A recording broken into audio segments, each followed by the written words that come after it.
Okay, I'm like, thank you. It's almost 9 o'clock. Yeah. All right, thanks, Yeah. Courtney. You're very welcome. I'll get the link over to Kelsey and pass host back over to you. Appreciate it. Well, just Anywhere just put a hat on, we'll not know the difference.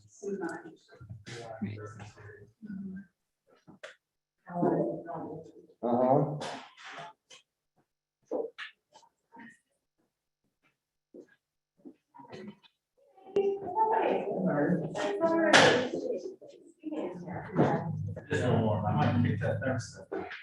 Okay, I'm glad I called.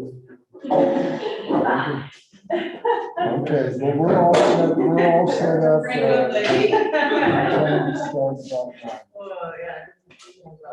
Okay, thanks, Reed. Yeah, bye, bye-bye. Are you Joe? Oh, yes, sir. Thank you. How's it going? Yeah. Justin said. I can present from here, right? And then when you're done. You work with Joseph? Or will I be? If you want to Also, process. because our people are. Are you familiar with the project? I know along coming in, that's pretty much what we Why want. don't I just, Structure. You do. They have access to the, road work, or is it like? This is how they can see everything? Okay. So you can tell me next and I will toggle it for you. And then this little creature. so the project is in Albuquerque. Yeah, it's so insane. And, Cool, okay. So I can, when you go. That would be I cool, will just because there's lots of stuff in the. It looks like an owl. Tell me. Oh, well, that makes sense. so here, Yeah. so downtown Albuquerque is here, this is store. And there's a Little race. and this group of buildings. You're back. Are we in trouble? No, I was gonna I don't think so. Yeah, that's. You guys anything on that fest about the Okay, what's, awesome that. Very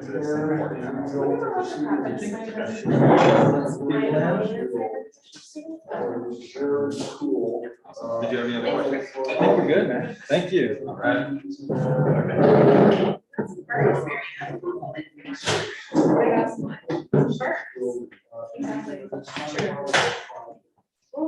So, from these buildings to this main road, which is called Coal Avenue, it's fairly, So Margaret, you're first, right? okay, this is. You are.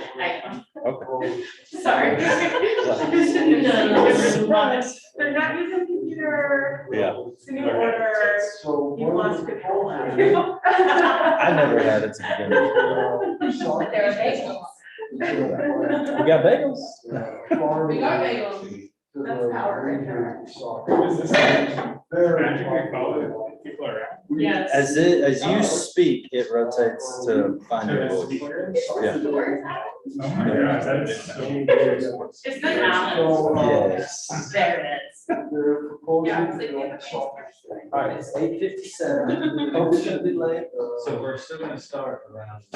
You want to What they were marketing now.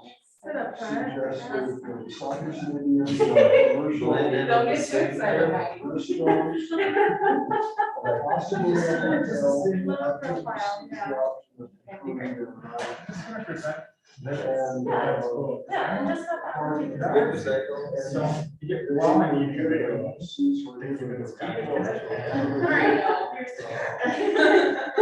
Programmers and. It does change the dynamic. Soccer stadium. Sit on the floor.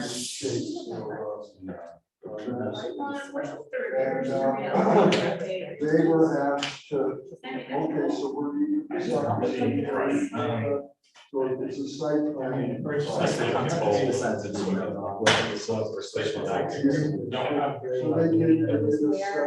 I wonder if you guys do, page by page,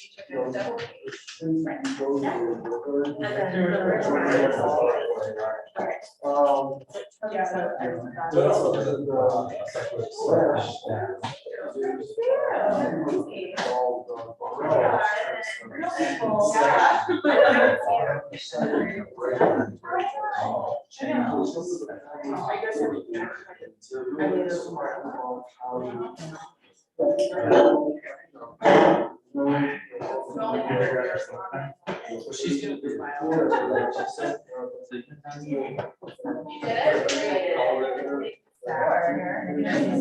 Okay. So, I job. don't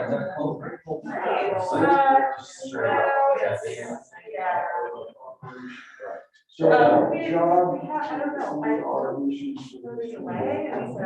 They're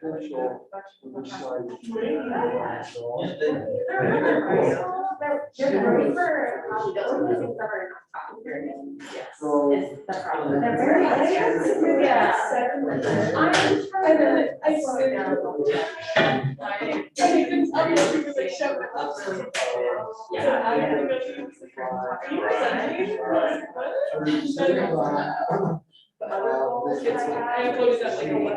So the limitations that. Yeah. I would definitely see that. You know, there's one green color on it. It's like,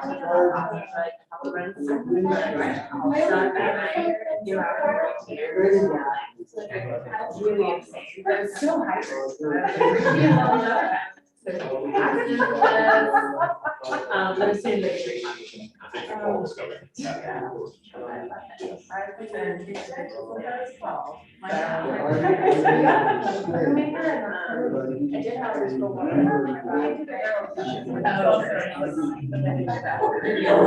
Yeah.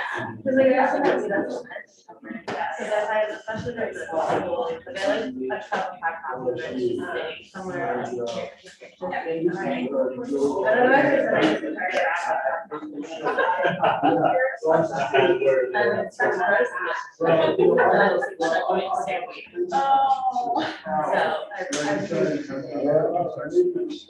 Kevin, did you want to do, or is this fine? I think it's fine, I don't think we have to, kind of just putting outside of fun. Yeah, if other people want to do it, then I don't mind at all. No, I think it's fine. Yeah. I think I'm gonna use this. Sit up front. Yeah.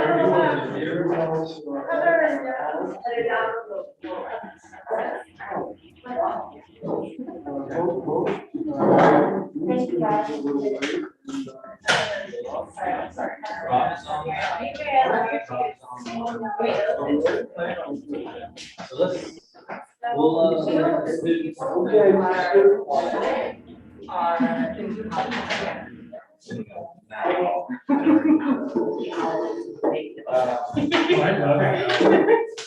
all right, everybody, let's take a seat, and we've got timeline to sort of stay on track with today. Bruce, I think you did a little introduction. Rob, are you able to hear us on the screen? Checking on you, Rob. Oh, can you? You're kind of quiet. Say another thing or two. I'm going to try to turn your volume up, Rob. Hello, Rob. How's everyone doing? Gotcha. Okay, perfect. Okay. Thank you, We're sir. gonna get started. All right. Okay, You want to do a little intro? and yeah, then this will be quick. talk about it. First of all, I want to thank our guest critic. This is a big deal for those of you who are familiar with UT Austin's landscape architecture program and the School of Architecture. This is a big deal. And we appreciate you. There are 10 students They each have 10 minutes. And then we'll allow about 20 minutes for comments from our guests. I'm sorry, I don't know your name. Maybe I should. Everyone Did you yesterday? I can introduce myself. I'm Maggie Hansen. I'm an assistant professor in And landscape. you're what? I'm Maggie Hansen, and I'm an assistant professor in Oh, landscape. okay, I'm sorry. Okay, so they all know you and may have had you in a. Many of them do, yes, all the Okay. landscape students. Okay, and Joe Barge, who works with Nicole, and Justin, who is not able to come, and Nicole's gonna be here this afternoon. And then on Zoom, well, he's somewhere, but Rob Loftus, who is a principal and owner of a firm in Albuquerque, New Mexico, was our host for the week that we were in Albuquerque to visit the site. And I'm going to let Margaret, I'm going to give her an extra 30 seconds to just help Maggie get oriented. All right. And Adam is going to keep track of the time. He'll let me know when you have 1 more minute. Remember your drawings. Don't tell people what things are. They can see what they are. Okay? Spend your time really explaining your design, what you did, why you did it, why it's important. Okay? We can see what's on the drawings. Okay, so I think we can get started. Margaret has agreed to be first up.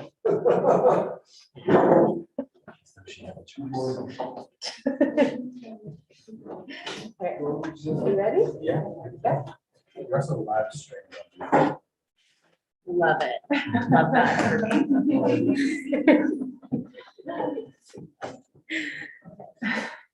All right. Hi, everyone. For those of you who don't know me, my name is Margaret Gallagher. And this is my project. The title of my project is Enduring Acequias. The land guides the water and the water guides the land. And so my project shares a title with a book by Juan Esteban Arellano, who was a poet, artist, writer, and farmer in New Mexico. And his book, Enduring Acequias, explores how people use water in dry places around the world, with particular attention to his home state of New Mexico and their very vibrant and effective acequia system, which is a series of mutually managed irrigation channels that have roots with the Spanish conquistadors, who in turn learned this strategy from the Muslims. You can see on the map here, Albuquerque, the yellow dot is our site, the Rio Grande running through, and then these are all the current active acequias that are offshoots of the Rio Grande that are used by farmers in the region. So as we start to get oriented with our site and learned a little bit more about the history, this thread of water use and agriculture was really present both in the history and then in what we heard from the community in terms of what they would like to see in the space moving forward.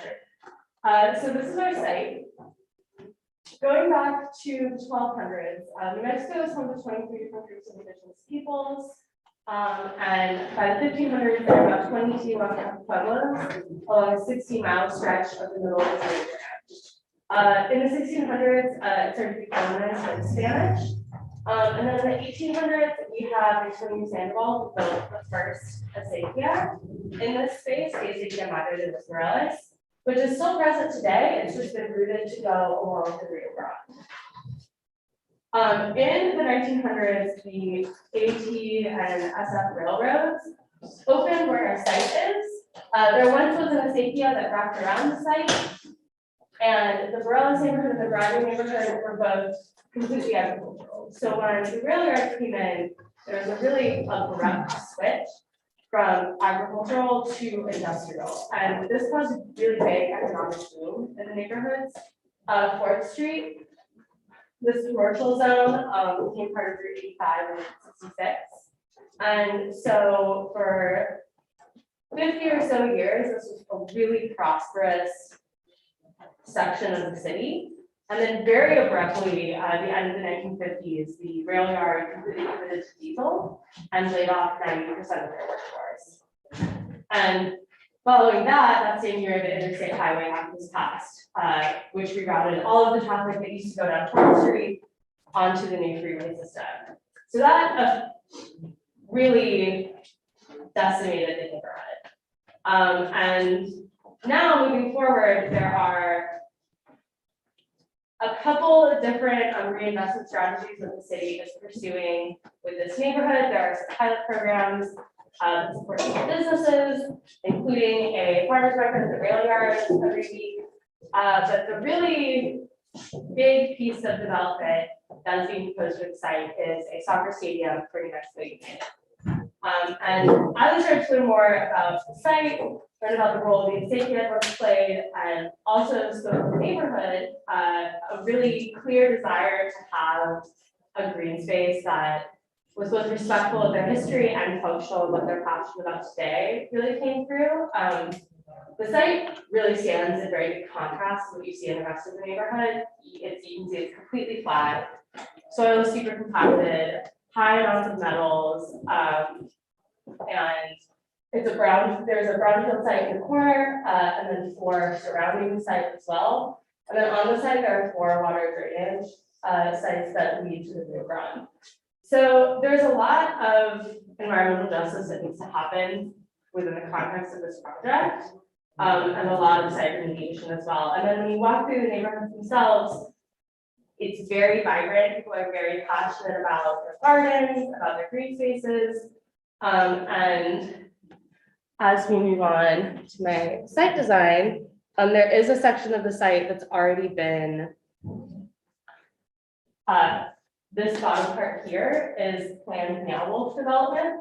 But the Barbe Community Center had put forward a proposal for an urban agricultural center that ultimately was rejected in favor of them building a Meow Wolf space for tourism. And so knowing that that was something the community was really passionate about, I felt very strongly that the site design needed to have a really strong formal connection between the 2 neighborhoods, as well as lean into this urban agriculture system and start to reconnect the acequia and the sections of the site that had been truncated and cut off when the railroads were brought in. So the underlying framework of my design is the idea of the rail yards as this very strong rectilinear form being a framework for more winding biophilic design. The acequias run through the site and bring water both alongside the Great Lawn and then down to this rain garden right here. Water is also moving through the top part of the site.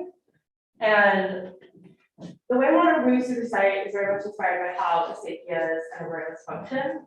They move through lofts, which help with biofiltration and stormwater management, and then start to become more channelized.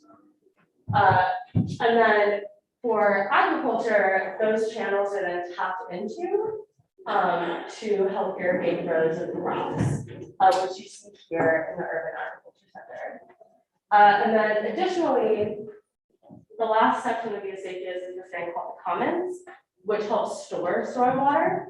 And so that's what these 3 parking garages are. They have large underwater cisterns that helps retain stormwater.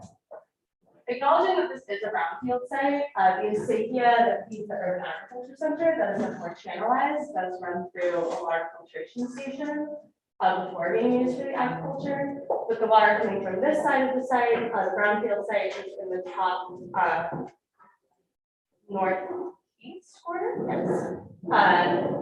That is just moving through a series of arroyos before it ends up down here. And so the main programming goals I had for the site were connecting to public transit. The transit center is right here. As well as connecting to the Fourth Street Economic Corridor, I wanted to make sure that there were multiple retail opportunities on both sides of the site. The Borellis neighborhood, which is this side, has a little bit more economic investment from the city. The Broadway neighborhood, there is a lot more trepidation because it's a really big site proposal. Something that's been very interesting to talk to Rob and to talk to Christina, who helps run the Borellis Community Center, is there is like a really strong desire for equitable development. The city is currently working with the mayor to create a community benefits agreement. 2-minute warnings. And so with that in mind, I wanted to be creating spaces that could fit a variety of programming. So it's kind of about this huge investment of the soccer stadium and then what can come from that, because the soccer stadium is only used for approximately 20 days out of the year. So how can we use this big investment? New Mexico United has already agreed to put some of their revenue stream towards programs that the city is really interested in, including youth training and investment in bike lanes and pedestrian transportation. So there's an opportunity to use this very potentially big revenue stream to do some really cool things that are very kind of unique to the neighborhood and the space. So we have an area for food trucks next to the Arroyo, and then this great lawn with walking and biking trails. We have the Arroyo planting mix and the different trees that help with biofiltration. And then for the Urban Agriculture Center, this axon is more of a close-up of how it would work in this space. There's a weir, which can be opened to allow the fields to flood. And these areas right here are retail, restaurant, office, and then food processing and training center. This area was really inspired by what the Borellis community wanted for the space that's being used for Meow, and I was so inspired by how excited they were about it that I wanted to really just give them, honestly, like a whole quarter of the park for that, because they had so many ideas for this very small space that I got really excited about it too. And so I really wanted this to be a space, this is on the side that's closest to the Broadway neighborhood, that could also perhaps help people in the Broadway neighborhood who were a little more on the fence about what this huge development could mean for their space, see like, okay, this is a space that potentially, as it moves forward, there's job training, maybe there's like fresh fruit and vegetables that are sold at the market and are also available for free for residents who live immediately adjacent to the site. There are some things here that I got really excited about. So that was my time. That's my project.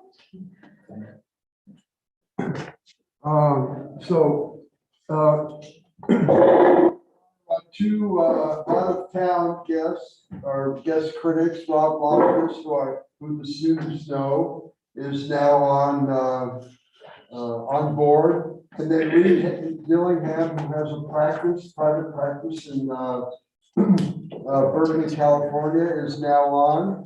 One thing I neglected to mention to our critics, that the students worked at the master plan scale was at 100, and something that I like to do in studio is to have the students work at different scales. So I asked them to pick 2 sites that they were really interested in, or areas within their master plan to dig in deeper. And so 20 scale, and it was a question of blowing up what they had at 100 and saying that's it. They had to provide greater detail, and you might comment if you think they've done that. Anyhow, that was basically what they were, the framework which they worked in.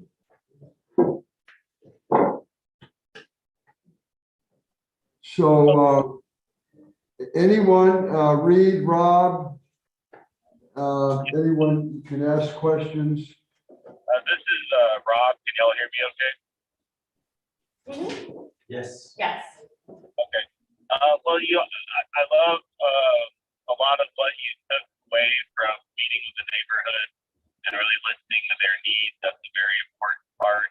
I don't feel like I heard a lot about the stadium and how that was incorporated and how people access the stadium. Can you talk a minute about that? How people, Stadium. stadium, yeah. So I'll go back to my, sorry, Rob, it's also printed on the wall.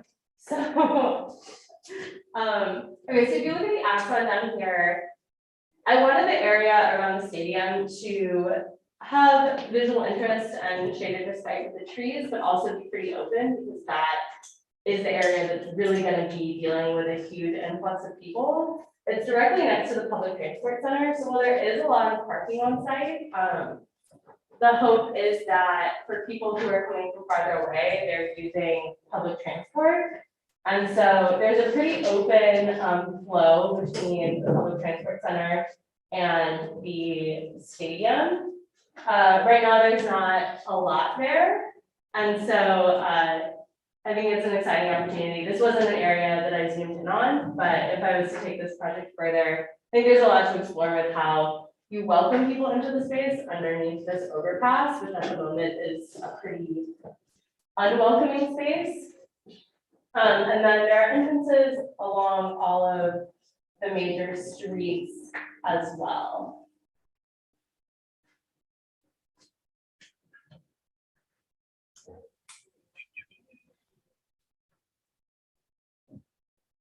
Does that answer your question? Can you hear me okay? Yeah, I can hear you. It feels like the stadium is a little bit. One thing I think is it's a very large site, and you spend a lot of time in the part of the site that excites you a lot, which is perfectly understandable. I think if we had more time today, I'd like to sit down and talk and look at really how that stadium is associated with everything else going on site. And it's really, I'm not saying it's not well integrated, but it would take me more time to really understand fully how it flows all together. But you've done a great.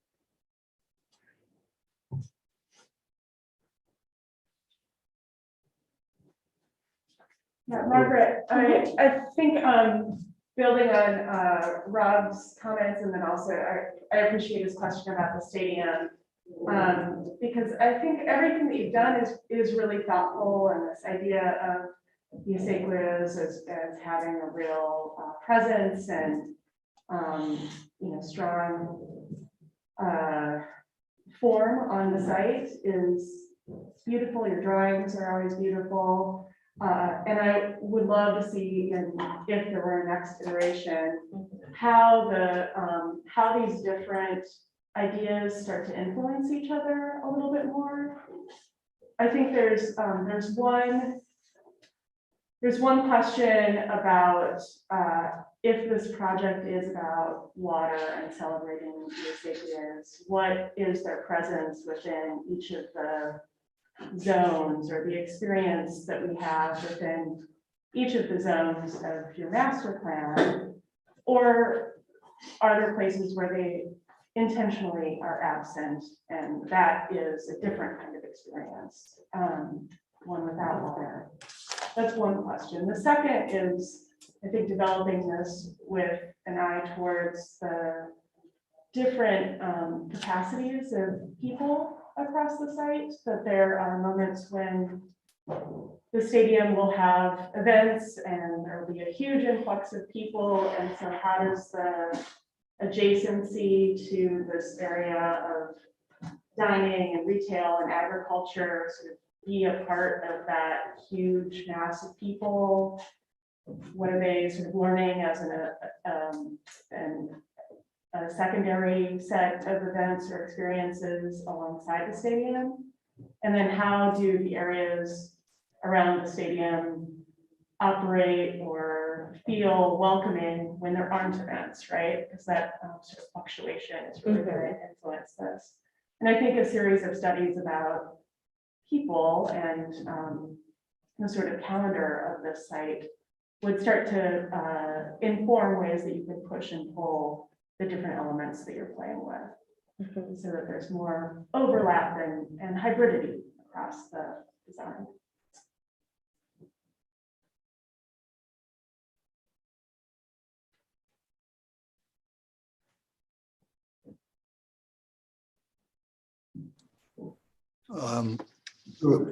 Bruce, this is Reed. Should I jump in, or what you want me to? Jump in. Okay, feet first. Well, my apologies, number one, for being a little late, and so I missed the beginning of the presentation. I think the drawings are graphically very wonderful. They're beautiful, and so I appreciate that a lot. I'm not completely clear on the rationale for how things have been distributed on the site. For example, I see the stadium in the upper left corner, which is presumably the use on the site that is going to use the most amount of parking. And yet the parking, and the largest piece of parking, is in the opposite corner. So that seems a little bit odd. I'm not proposing that we should have a stadium ringed by parking, but I'm wondering about the whole process of arrival. You park, you walk to get to the stadium, and how does that whole process work out? And also, maybe there's, and as an aside, there's a way that we could reorganize the visuals here that I'm seeing on the screen, because I'm seeing the whole plan, and yet it's small enough that it's almost impossible to read the titles. And I'm wondering if it's possible, maybe not in this presentation, but in a next one, to focus in more on the plan, at least for the discussion, so that we can have a little bit clearer picture of what we're looking at. The park spaces seem great. I love that. I'm not quite sure how the access points work with the neighborhood. Presumably the cross axes come together there, but it's not quite clear. So I'm struggling a little bit to understand the layout and the rationale. Again, my apologies for being late. I missed the beginning of it. No worries. Do you have the link to the row board that might allow you to zoom in a little bit? If it is kind of small on the Zoom screen. We also printed it, so it's also at a pretty big scale. So that might also help other people presenting after. I know all of our work is on a row board. So you can like zoom in and click around, just as an aside. Yeah, so the LA connects to sidewalks on either side. It's in the middle of the park. I think you're spot on with the parking. I think the one on the bottom could definitely be smaller. My hope is that as people start to use this space more, they really utilize the public transportation. Because this public transit center is for rail and buses. So there's a lot of potential as hopefully influence people to maybe not drive to the site, but instead take public transportation since it's closest to the stadium. So that was my rationale behind that. But I think everyone's points about engaging the stadium more and starting to study it at a greater depth and detail is great feedback for pushing the project forward. There are definitely a lot of questions there that have been brought up that I think are really helpful for me to think about. You can see down here a little more the way that the streets connect with the access points of the site. You also can Can I zoom on Zoom? Yeah. scroll. Oh, look at that. Oh, big improvement. Big improvement. I can actually see. Okay, good. Thank you. Oh, that's real close. Which one do you That's want? good. That's good. That's the Adam Barbe 600 DPI. There's also the south. Okay. Just. So this is your 20 scale or is it? Yeah. Back on that. Yeah, okay, cool. Thanks, Yeah. God. Oh, great. How's that, Reed? Much better. I thought I needed to buy new glasses. No. It's in person, it's a very big piece of paper. I was just gonna say on that Great Lawn slide, the section you have, those tree species, if you zoom back to that, I love that. Graphic detail. So I was assuming that the cross axes with the trees on either side, as we saw in the previous view, are those pedestrian ways or are those streets? Those are pedestrian walkways. Okay, that's what I was assuming. And what is the function of the large oval? So this is the Great Lawn. It is big enough to fit an amateur soccer game. So it's not quite as big as the soccer field in the stadium, obviously. Okay.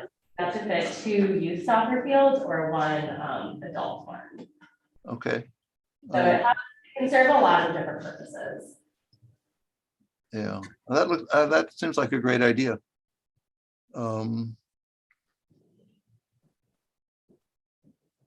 know this was something that TVG mentioned with the Austin FC stadium, which is that the stadium is somewhat on the smaller side. So the stadium is taken from the Austin FC stadium in terms of size. And also, if you look at my section, also form. There we go. And so I know something was mentioned is that there's already a really long wait list for season tickets. It's something that people are really wanting to go to, and more people than might necessarily be able to fit in the stadium. So I know the Dallas Cowboys Stadium has like a seating area outside the stadium with a big screen for people to watch the game. And I think the Great Lawn also has the potential for that. Is this the graphic you're talking about? Yes, I'm just gonna see how this, like, I love this, how we can see the different types of tree varieties, but on like the urban agriculture, I love the idea of kind of like soil remediation through that. Would love to see just those type of plants, what they might be, or get rid of the Albuquerque crop varieties. But I love that graphic of all the trees. Thank you.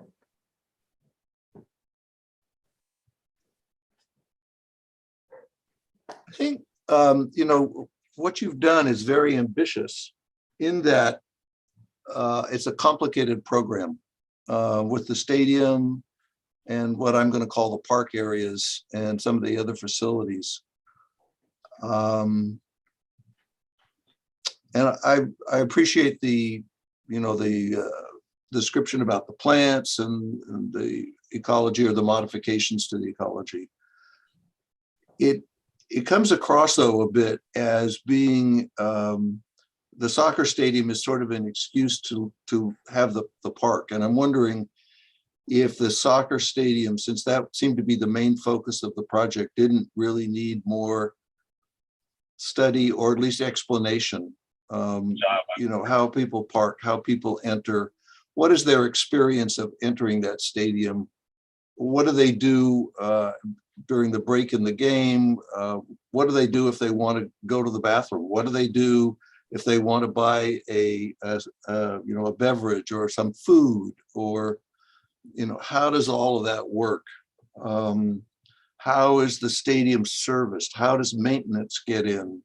What do they do? So there's a whole sort of range of issues about the stadium itself and how it's going to work that I think would be interesting for more study.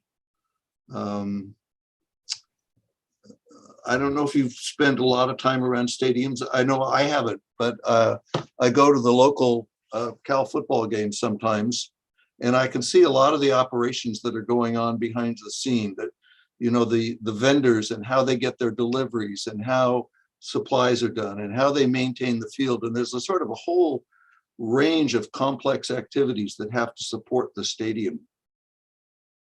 And I think that would be worth looking at in more detail. I would Yeah. share that. I feel like you were very excited about the project and you've done some beautiful work, but you were at least excited about the stadium. And it kind of got put on the corner there. And basically, so a little bit more of that is sort of the number one priority, I think, help this all pull together. I would say that's maybe spot on.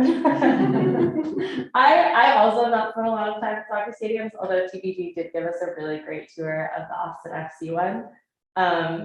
So yeah, I'm hearing that's something that would really help this project with a lot more studies of how people move through and engage in the space. And then also some like logistics around maintenance and whatnot, which is really helpful feedback. I think, yeah, if there was more time and I had done those sections a little more in depth, I might have more concrete answers for you. Part of why the stadium is where it is so vehicles can access it when needed, but it sounds like having like an axon or a series of diagrams that show that relationship on a variety of different scales in terms of like larger scale maintenance, and then also how people moving through the space and arriving would be helpful. So that's really helpful feedback. Thank you. I think related to that, Margaret, is just the idea that, the soccer people might not be your people, and maybe the agriculture people are people that you have more of an affinity for. Maybe. But I think the potential of your project is about like, how can you start to bring an awareness and an interest in a group of people who are excited about sports on some, issues and concerns that you feel passionately about, right? And so the study of people moving in and out of the soccer field is also a study of like, how do they have comfortable moments of encountering agriculture or different kinds of food or a different landscape than they're used to seeing, right? It's those sort of encounters that start to bring awareness or a comfort with things that are not necessarily things they would seek out, right? And then each time they visit, they get a little further into your world, and perhaps there are moments of exchange, right? So seeing those seams between the stadium and the park as moments of exchange and encounter opportunities to sort of shift the balance of what a stadium is to be something that you are deeply excited about. Yeah, and I just say, I do really like soccer. I just haven't been to a ton of games. We did go to a New Mexico United game, which was really fun. We went to a game. when we It were in was really Albuquerque. fun, We yeah. saw the enthusiasm. Yeah, that's great. Yeah, so I think a lot of this is just having more time to dive into that space a little bit more. But this has all been really helpful feedback, because I think that's something that I'm obviously less familiar with. So your suggestions on how to push that forward have been really helpful, because I think that was maybe an area where I was a little stuck. Yeah, I think they all, most of the students, I was gonna say all, struggled with things, and I'm gonna pick on parking, is, they don't like it. Of course, to come to campus, they wish they could park right in front of the building and not walk, 30 minutes, so there's a conflict there. But it was something that we struggled with, that students, we don't like parking, and we want more green space. So how But if do you're you going to know? the soccer game, you need a place, and so how do you do it well? Yeah, so with that in mind, that was partly why I arrived at the idea of the parking garages being able to hold and retain stormwater. So they serve like a very functional purpose. They also, for the parking that's directly next to the Borellis neighborhood, on the bottom is lined with retail space to make it more open and inviting from the streetscape perspective. And then this parking garage here has an above rail entrance into the stadium. Apologies, I can't see the accent more. That's right there. So I think getting into that space in particular in a little more detail would kind of help resolve some of those relationships in terms of having like two main parkings for the game here, and then you have, okay, well, how do people enter, how do people leave? What is the experience if you're on the street right here? Sorry, I realize the people on Zoom, I'm like pointing at things. I don't know if you can see my mouse when I move it around, but the timer did just go off. I want to be mindful of time. Any final closing comments? We're wrapping up on this. Well, it's a beautiful presentation. The graphics are wonderful. It's pretty clear. There would be, I would have appreciated more labels, coming in from the outside and kind of looking at this and having reviewed the materials that Bruce sent and so on. I'm still a little unclear on all the elements, and part of that's probably my fault for being late to the table, but more labels would be very helpful. I realize that's a relatively minor concept, but or comment. The green elements I think are terrific, so I appreciate that quite a lot. I think the functionality of the stadium and the parking and arrivals, et cetera, all need a lot more thought. They're sort of there in general, but not as thought out as they need to be. Okay, Thank well, you. thank you. Thank you. Good job.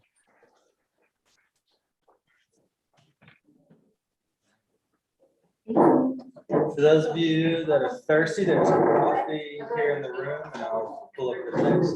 Kevin, you can.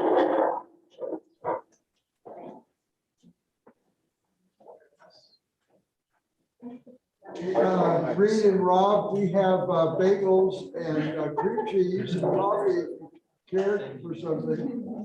I'll take two.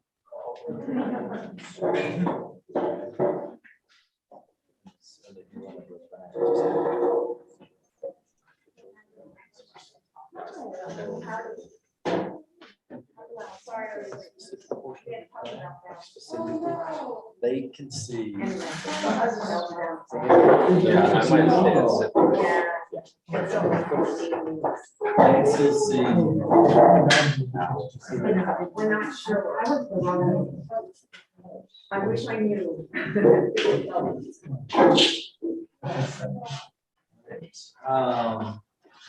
I think we can go ahead and get started with the next one. I want to do with that. Just move right along. This is missing some paper. Is it?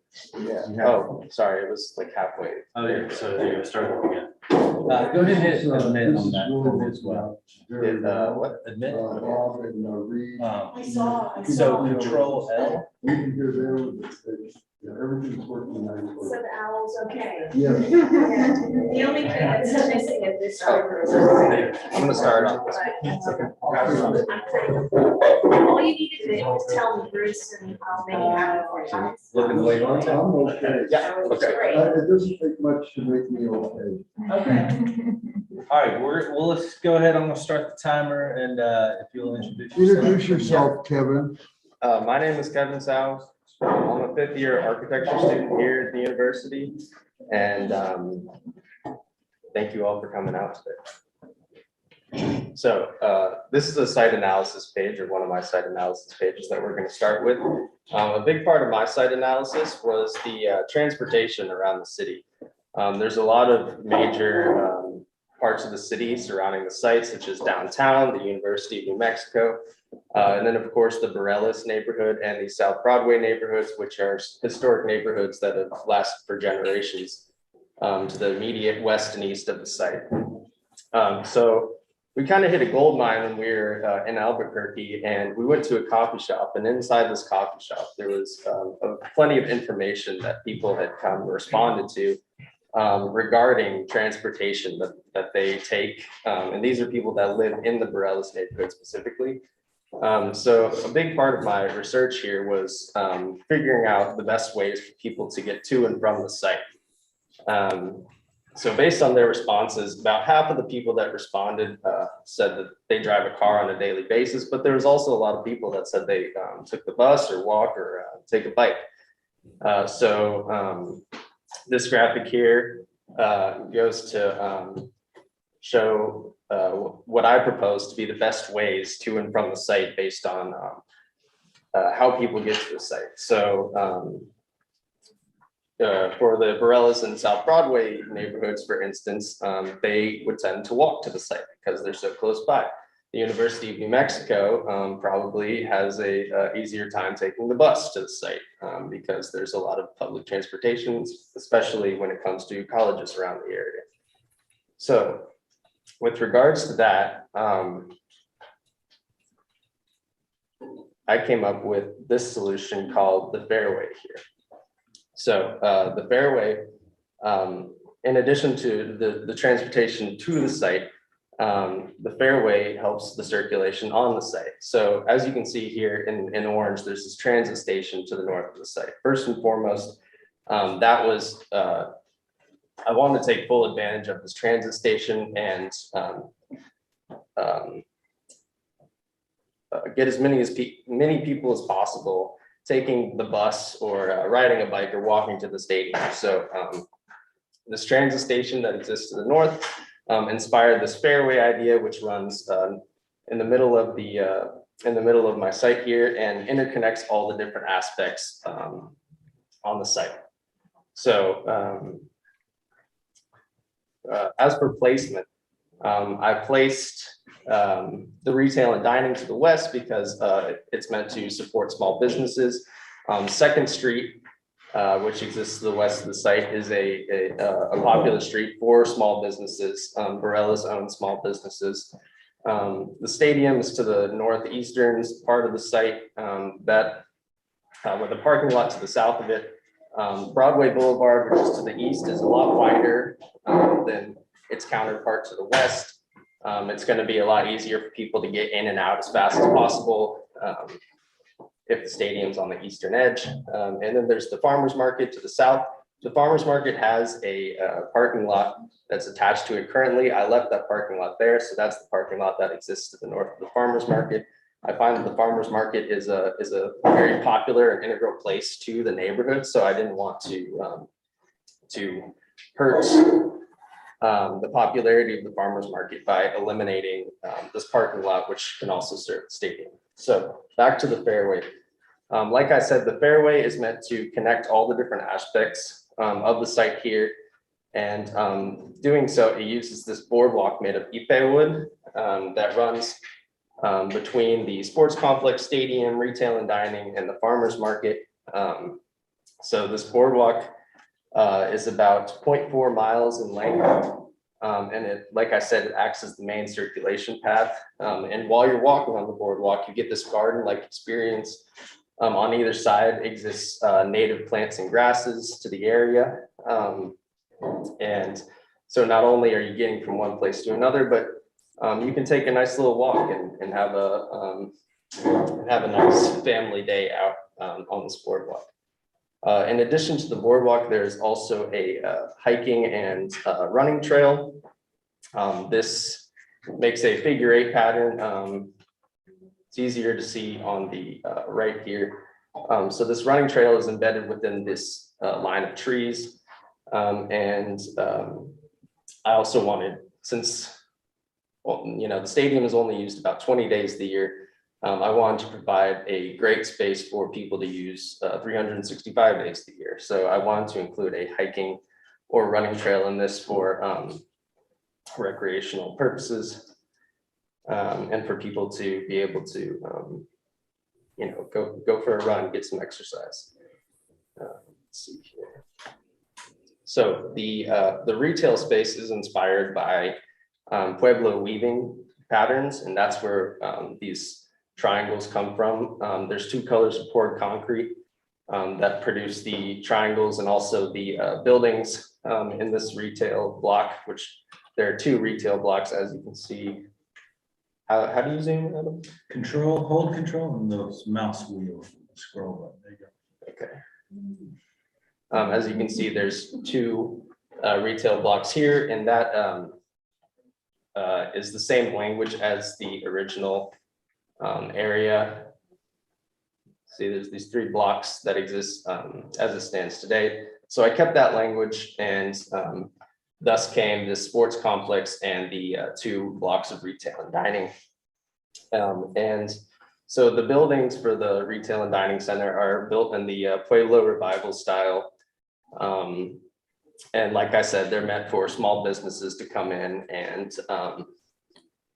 and produce a great area for people to come and eat or to come and shop. And so to produce this landform, firstly, there is a general fill put down. That's a mix of pumice and demolition debris from anything that is dug up during the excavation on the site. And on top of that is horticultural soil is laid down, and then an erosion control mat, and then the plants are grown on top of that. And also on the fairway are, big thing too, there's this train track that runs on the site, and my solution to this train track was to build over it and have the train tunnel underneath, which will be the best way for people to get across this without the train track really defining where they have to go. And in addition to that, there's two pedestrian bridges, one to the north and one to the south of the site.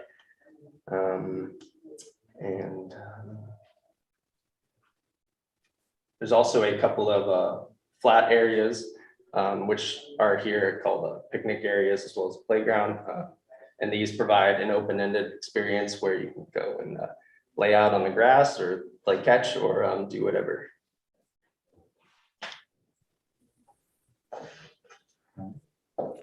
Yep.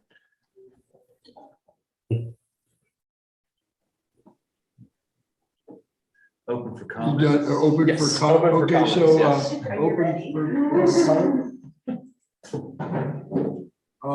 So this, go ahead. okay. Just a couple of things. One, I have to say, I love the graphic with the sun in the back and the hillside. That's just, it's a really beautiful rendering that, totally sells the concept of the fairway. So good job on that one. I think if you can flip back to the plan. So the fairway concept is really cool. I like the tunnel. I like the landforms, all that. It's a huge amount of real estate given over to kind of a singular concept. And it's a very strong concept, but in a dense urban environment, I think with so much activity being planned around it, you might consider like creating some nodes or some, activity within it. And I know you started to do that on the next graphic where you pointed out some vantage points and picnic areas. But I think there's more potential in there to create just interesting variety of spaces. It doesn't mean you need a restaurant out there. It doesn't mean it needs to be a really heavy programmed use. But if you like, in Tulsa is a big park called the Gathering Place. and they had a similar sort of hillside they built over the highway. And within that sort of experience of moving through that space, there's always surprises. There's always something different or interesting or little subtle experiential nodes scattered throughout that really make that an exciting and interesting and more complex than it initially appears experience of moving through that fairway. So, you know, if the semester was endless, I'd love to like see you really explore the topography and what happens when two paths join, what kind of spaces are made, things like that in that fairway area.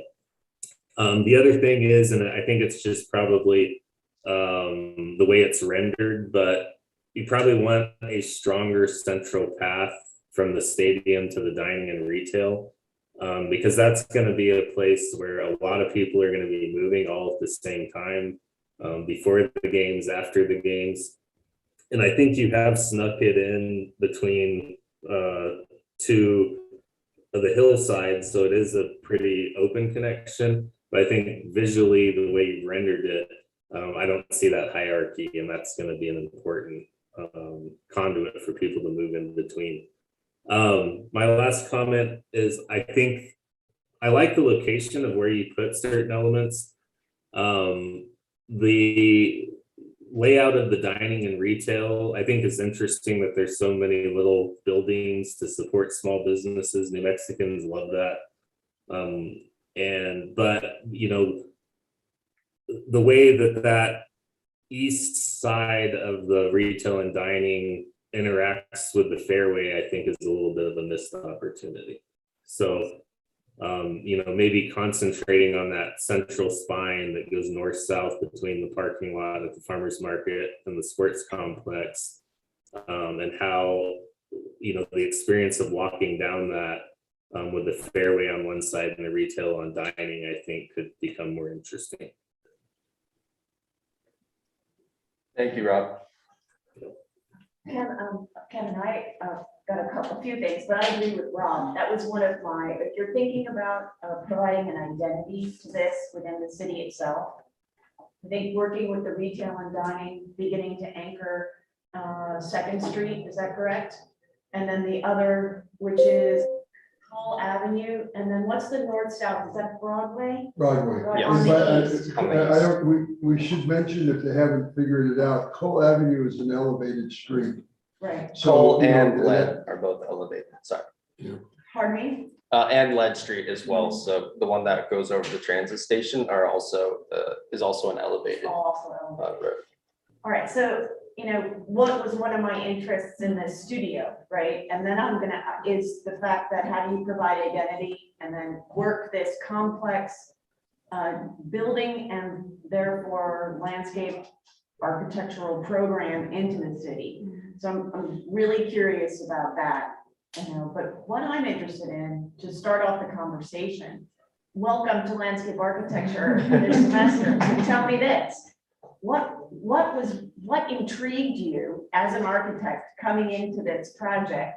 And then we can use that as a frame for our discussion with you, like why Albuquerque and what was, you know, and some of your biggest challenges.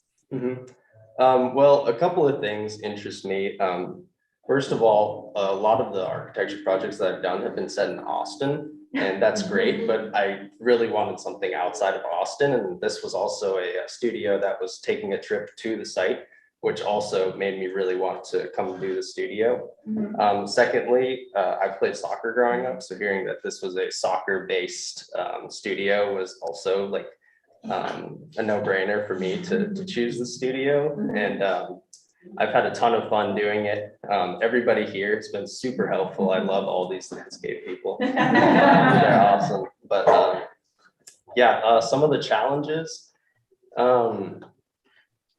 it almost like uses a different part of your brain to do something like fully outdoors rather than, you know, create a building for people inside of it. And in some ways,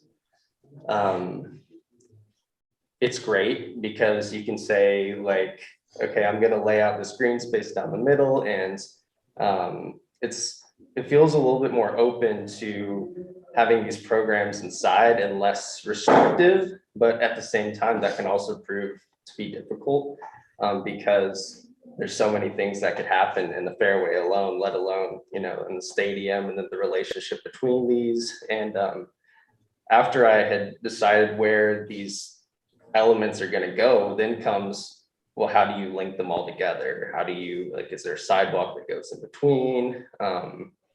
But all in all, it was very enriching, and I'm very happy that I did it this semester. It's been nice having a sort of a different way of looking at things. Right. And there was a nice, we have 3 architecture students in the studio, by the way. Yes. I mean, what I found interesting, right, is that, you know, that's where you target it, right? It's, you're not thinking at the body scale anymore, you're actually thinking at a larger scale. So it is a little bit of the inside out, upside down. But one thing is that you started to set up a framework for the fabric. I think it's interesting that you abstracted the Pueblo patterning for the retail and dining. My next question to you is, can that actually set up a framework so abstracted in different ways across the site so that it actually starts to give definition at the southwestern side, at the northwestern side, right? Because the parking lot is making that street edge. Mhm. Is that really how you want to present the sports complex to the city? And so to conclude, what's one thing in Austin that has started to challenge that network? And when you look at the redevelopment of the Highland Mall, right? It was an object surrounded by parking lots. But now they started to put all the building, right, to the edge, right? And then the parking tends to be nestled somewhere inside.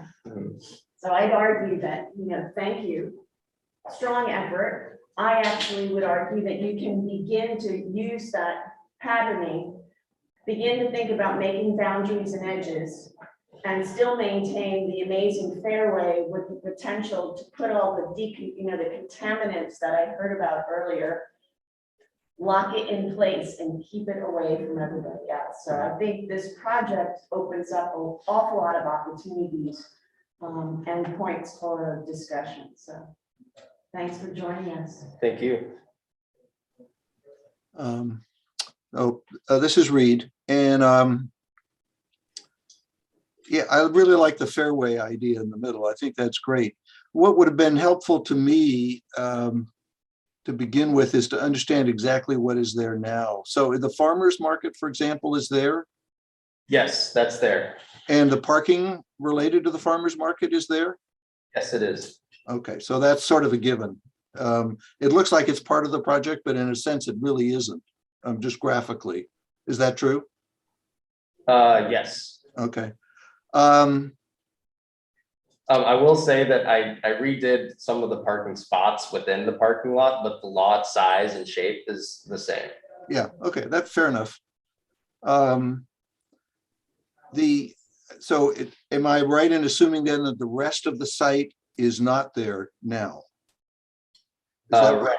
So these 3 square blocks exist. And normally the First Street will go all the way down past here. I'll use my mouse here. So yeah. Normally First Street continues here. Okay. And comes back, but I've reduced the street to only be accessible by emergency vehicles if need be, and make it a pedestrian street. And then I've turned this into a drop-off area, which I didn't mention earlier. Yeah. Okay. So I like the idea of the fairway. It's a nice big open area. It's not very visible from the outside, except at the north end. It does have a nice function within the whole complex. I agree with the comment about needing much better connection between retail and the stadium. There is this tendency in the recent past to connect retail with stadiums, which I think is a little weird, but it seems to make sense economically or financially. Not my favorite combination, but it's a fact of life in a way. The people who are developing this, I assume there's going to be private money, or maybe there is redevelopment money or something, would really like to have that connection be a lot closer than it is. So that people who are arriving or leaving the stadium have an opportunity to spend lots of money. Again, not something I personally care about, but it seems to be a tendency for a lot of development projects. I like the idea of the small businesses. I think that's good. I would suggest that, again, from a sort of perhaps financial point of view, that it would be more viable if there was, 2 or 3, I don't want to call them anchor stores, whatever, but are larger rather than a very uniform kind of mix. The circulation around the site, I think, is probably the thing that I think you need to work on a little more. The comment again about going between the retail and the stadium is important, but also, circulating around the fairway is important also. It looks like at the north end, there's a path, but it has to cross the railroad tracks. Is that right? Yeah, it's an elevated pedestrian bridge. Okay, so what's the dark line and what's the brown line? So the brown line that kind of makes the S pattern is the boardwalk. Okay. And the hiking and jogging trail is it's embedded within the line of trees. Right. That's the hiking, the hiking and jogging trail. What I meant were the two that cross the railroad tracks at the north end. There's a dark line, sort of a dark gray. Yeah. Oh, those are both just pedestrian elevated walkways. Okay, and one is going over the tracks, the other's going under. Is that right? They both go over. Oh, okay. All right. Do you mean? Sorry. Do you mean He caught the one thing. this area right here? Yeah, yeah, that. So I'll go to the next page really quickly. Control 0, Control 0. then next page. So these are these paths are for service areas. So if someone needs to get into and access the tunnel, or if a train gets stopped in the tunnel, these are kind of doors that allow you to access within. All right, that good. I get it. Fair enough. I think that there's a lot of possibility, as I said, for circulating around the fairway as well as through it. And I think that could be stronger than it is. Yeah, I agree, Reed. I don't mean to interrupt you, but go ahead. Like maybe that sort of path that brings you around the perimeter of the fairway actually goes in the middle of the retail and dining, like takes the people through those courtyard spaces. Yeah. Like that. Yeah. Yeah, there's opportunity there. I think you're spot on. Yeah, that's a nice idea. I like that. And another issue then is about the stadium and the parking. And I'm wondering, what's the capacity of the stadium? About 40,000. Was that 4000 or 40000? 40000. 40,000? 40K. 40K, thank you.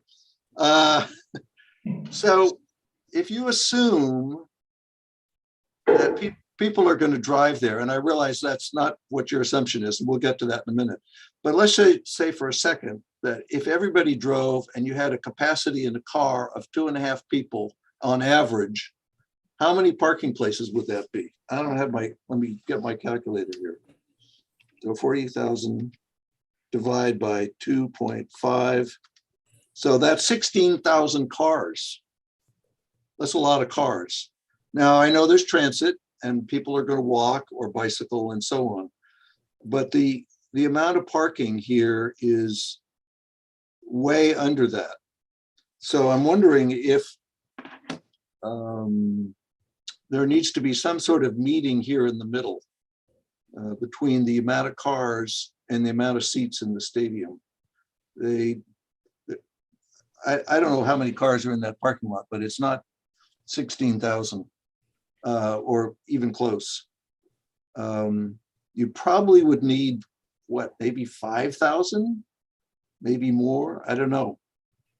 Maybe if the parking at the farmer's market could be used for the stadium when the farmer's market is not operating, you could start to do that. But there is some kind of imbalance here in the parking and the facilities. And it's, it's an unfortunate fact of life. I'm not saying you need to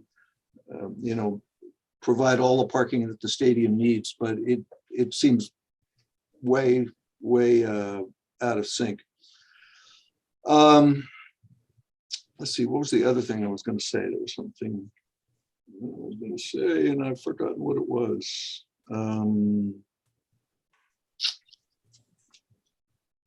Maybe it'll come to me. Sorry. Oh, I know what it was. I've been to Albuquerque, but not recently. And what's the desirability of shade, especially during the soccer season, but any other time?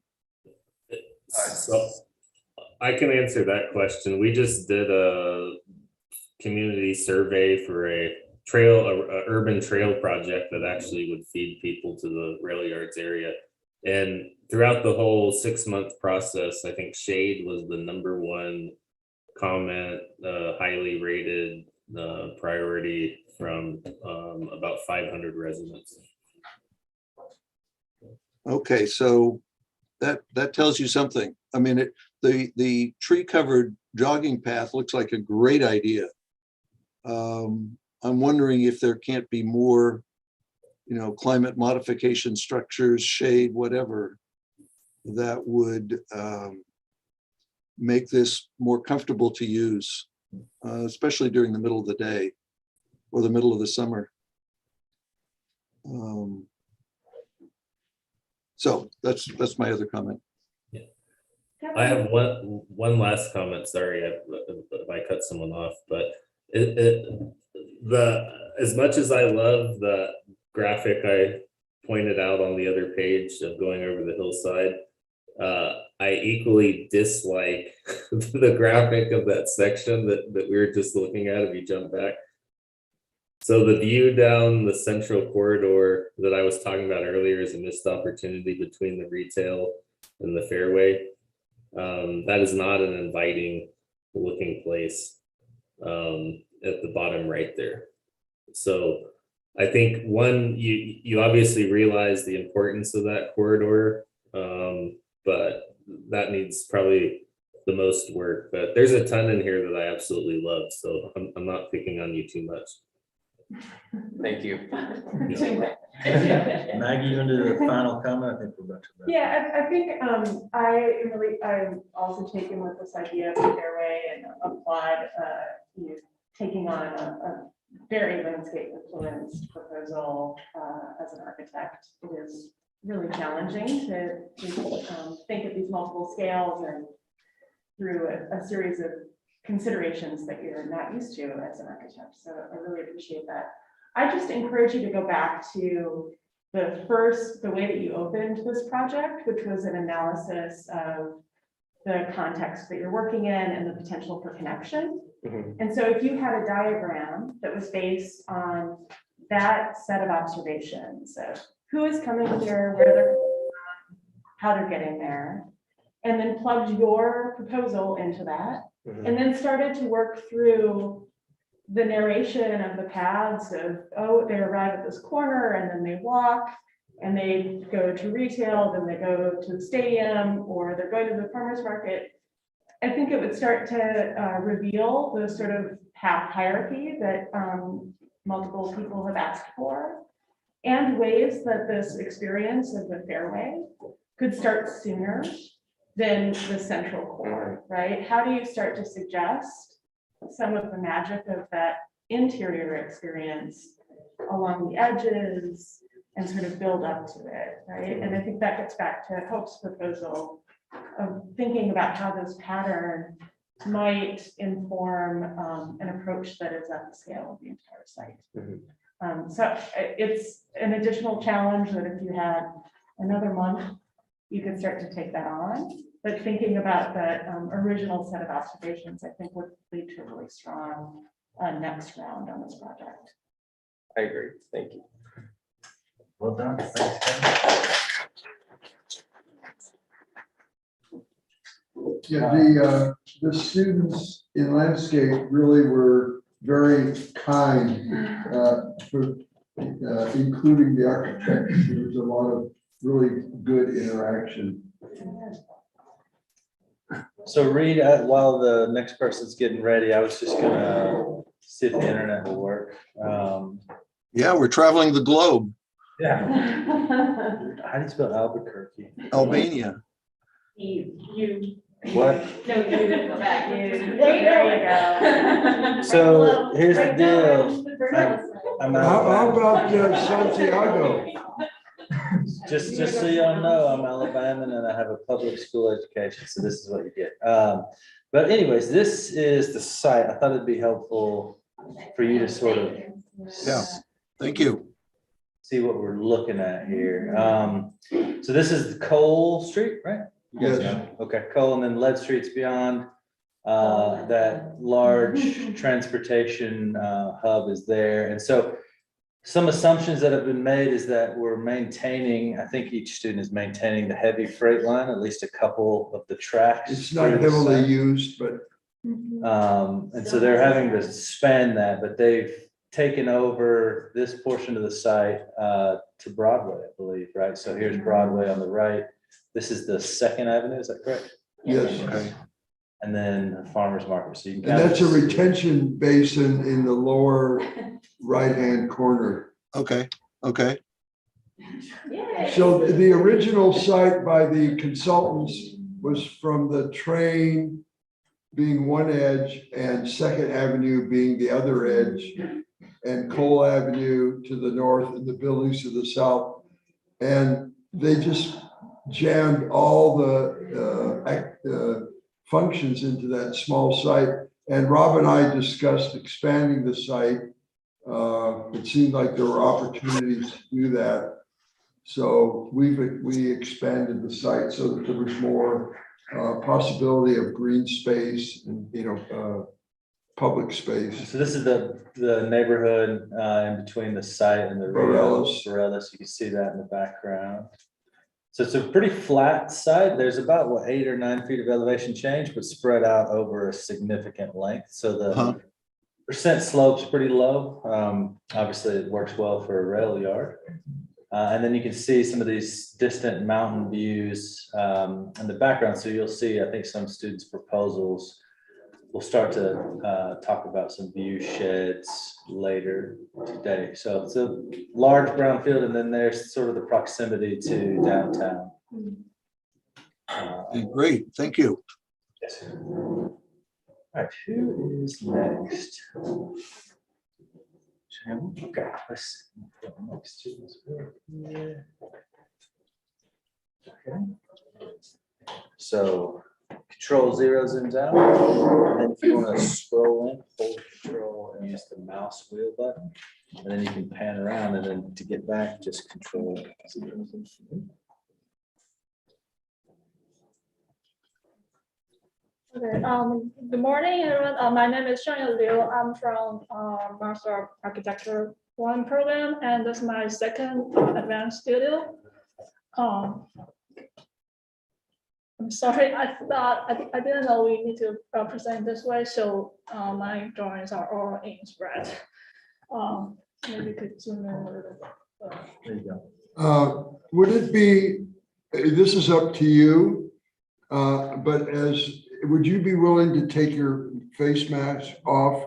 Would you be comfortable with that, and would others be comfortable so that I can hear? Her voice is very soft. So I can just be louder? Or louder, yeah. Louder? Louder, or You take can your take face off, mask. would you mind? Yeah. You're welcome. Do you mind? If you want to If keep. you don't mind, if you don't mind. Okay.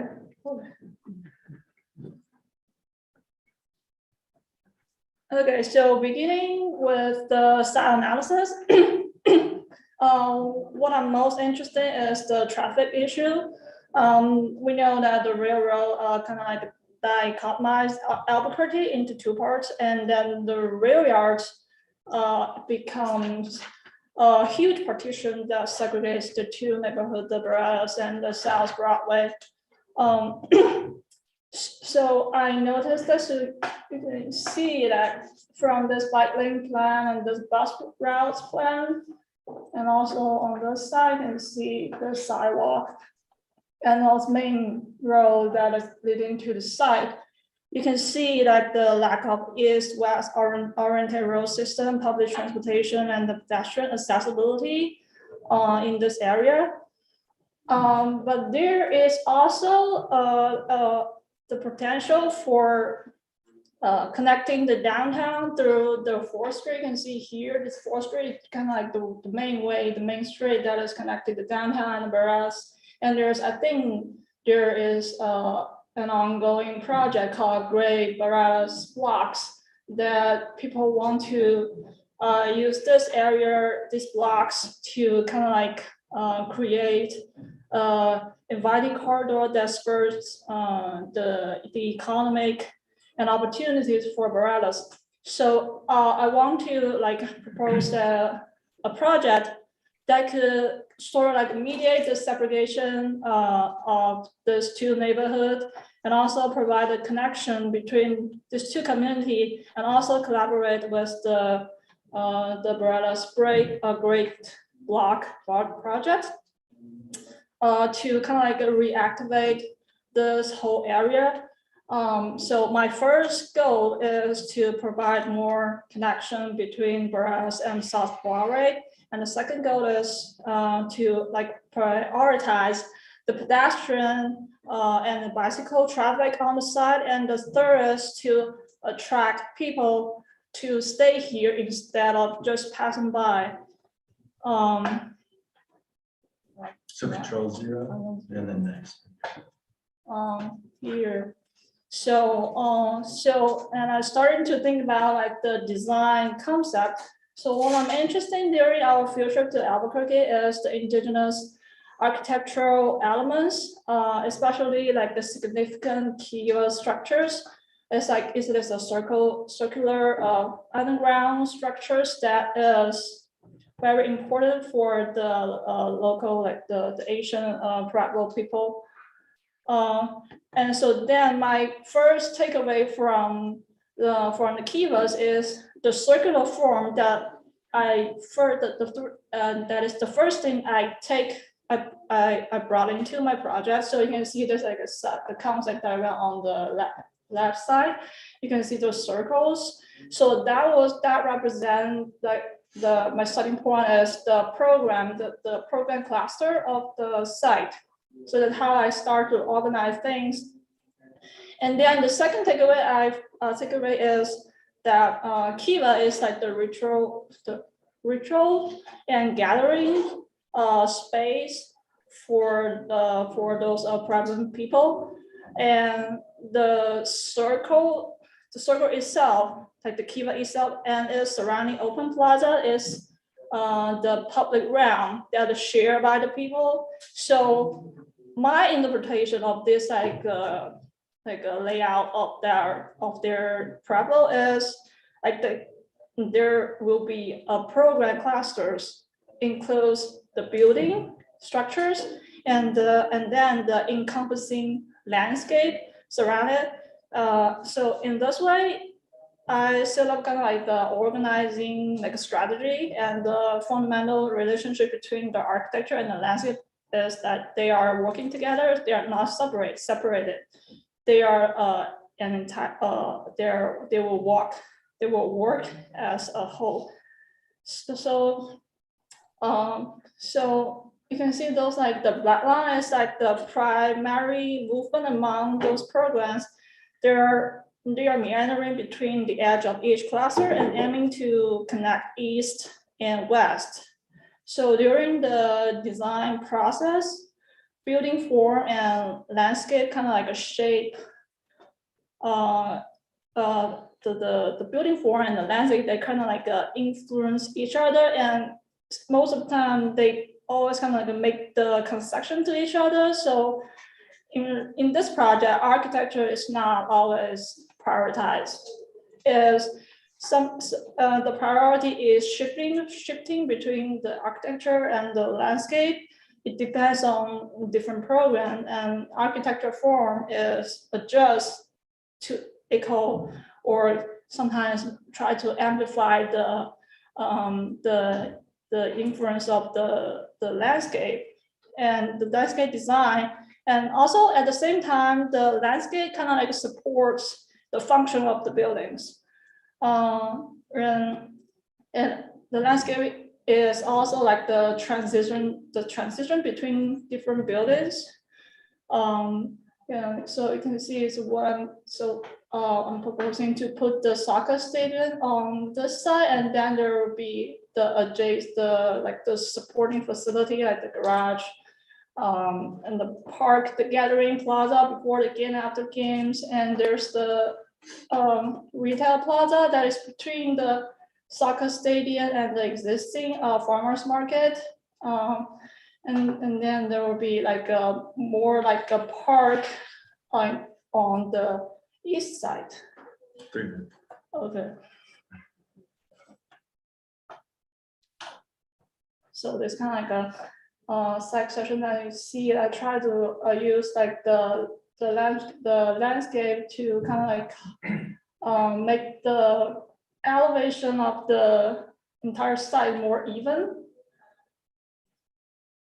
And there's like the gathering plaza that is, I think that should be the linear part that is for the Barras community, and also it will be like the great place for people before and after games, or on the most of the year there's no game day, so people will come here not just for the stadium, they just want to enjoy this space. And see, this is the retail plaza between the stadium and the farmers market. So you can see this on this like a spiral things here. On the left side is the food court plaza, and the white building will be the retail plaza structures. And just work with the linear central lawn together to kind of create like intimate space for people. And this kind of like a landscape thing that I try to like use my knowledge that I absorb from this master to create this kind of like a space, outdoor space that people would like to stay here on no game days, and they want to walk and meander in this area to kind of like have more fun in this area. And one thing I want to point out is that you can see the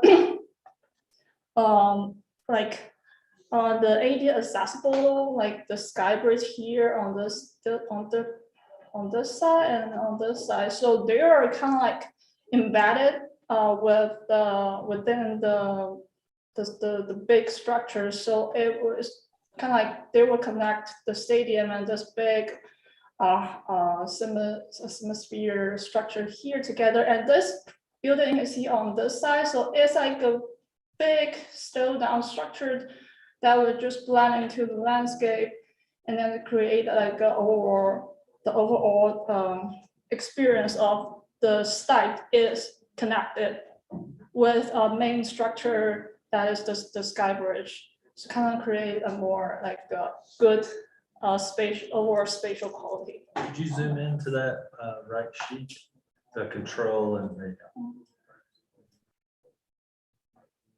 So this area the number is here, so you can see the sequence is 1, 2, 3, 4, 5. So this is the first one, the area view of this kind of like a circular big part structure. And then you just kind of like zoom in and going to walk on this main road, kind of like the sequence of what you can see on this row. And then just flying, and we fly to the other side of the park to see this like view that I want to create. Thank you. Okay. Open for comments. So I'm really impressed with the amount of refinement that you've done. So you've had some big, bold, good ideas, and then you've really zoomed in and thought through the materials and the spaces and all of that, as well as produced a lot of amazing graphics as well. So you've done a wonderful job in that, you know, really thinking down to the minute scale about how you want this to work. So next I'm going to say something kind of mean, okay? But I say it out of being constructive. The big white ramp that we're looking at on this graphic is a very, very, very uncomfortable place for people to be. It's crazy wide from a human scale. That's like standing out in the middle of a 10-lane highway with nothing around you, trees or otherwise, to bring that sense of human scale and safety to the people walking down that. It's also, Albuquerque's a mile high in elevation, and the sun, even on days where the temperature isn't hot, the sun can burn you.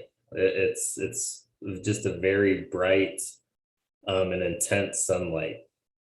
And that light colored pavement with no shade or respite is just going to cook people, especially in the summer when it's hot. When I look at the very back of that perspective, where there's like some landscape areas on either side, and the trail is sort of very, you know, nicely kind of meandering and swelling and narrowing through it. Can you see where I'm talking about? Use your mouse to. Yeah, so could maybe point. It's next to the orange circle that crosses the tracks, I think. No, over to the right a little bit. Yeah, so walk me up the big ramp. Yes, so keep walking up the ramp. The beige area at the very top of your ramp. Yeah, the beige landscape area is at the very top of the ramp. Yes. If that concept was full of trees and it followed you all the way down to, you know, all along that ramp, I wouldn't say any of the bad things I just said about it.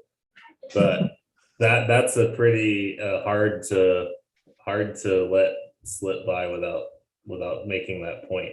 And I think it's a point for the whole group about the number one thing I think for landscape architecture is making the outdoor environment feel spatially welcoming for people. And sometimes it's hard when you're moving a ton of people through a site to make it feel spatially appropriate. And when there's not a ton of people moving through, and we saw that at Smith Plaza, remember when we came through and we talked about how this space moves thousands of people through it, but it still had a sense of intimacy when there was only a couple people there. And so that it's a real challenge when you're dealing with these facilities that, you know, on certain days of the week are just jam-packed full of people, and on other days they're not. But that's what we're hired to do. And so, you know, this is just way out of scale for the use of it, this ramp coming down. Yeah, I agree with you. Actually, I want to put more effort on it, but it's just running out of time because at the beginning we are like not supposed to put too much effort on the building. Sure. But somehow, because the sky bridge is kind of part of it, so I designed this park, this like this area, like the rooftop garden. Yeah. And then I was like, okay, maybe that is kind of enough for this stage, because if I did, because I know that the ramp is kind of too huge, and I should put some like a meandering. It's not just like a great slope. It's just like maybe there's like a meandering path, and you can do zigzag path. That just that could create more like intimate space on that ramp, but that would just took a lot of time to design. No, I understand. I know how much work there is to do in such a short amount of time. That was just so front and center in your graphics that I couldn't let it go by. I'm sorry. Yeah, I mean it's fine. I mean I'm glad you noticed that, because that's like a big thing on the site. Yeah. I have one question for you, and I'm sorry, it's gonna go back to the earlier part of your presentation. Can you go back to the overall plan? Now, I don't know enough about the east side of this neighborhood in Albuquerque. So my question for you is to clarify why the soccer stadium garage activity is located in the northwestern portion, not too far from the Bareilles neighborhood, and where you put the functions that potentially have great interest for the neighborhood to the west on the eastern side of your plan. I just want you to explain to me your thinking. I think, or thesis behind that decision. yeah, so I think what I'm doing on the west side is, I know there will be the soccer stadium there, and that is huge structures, but it's not used in most of the year.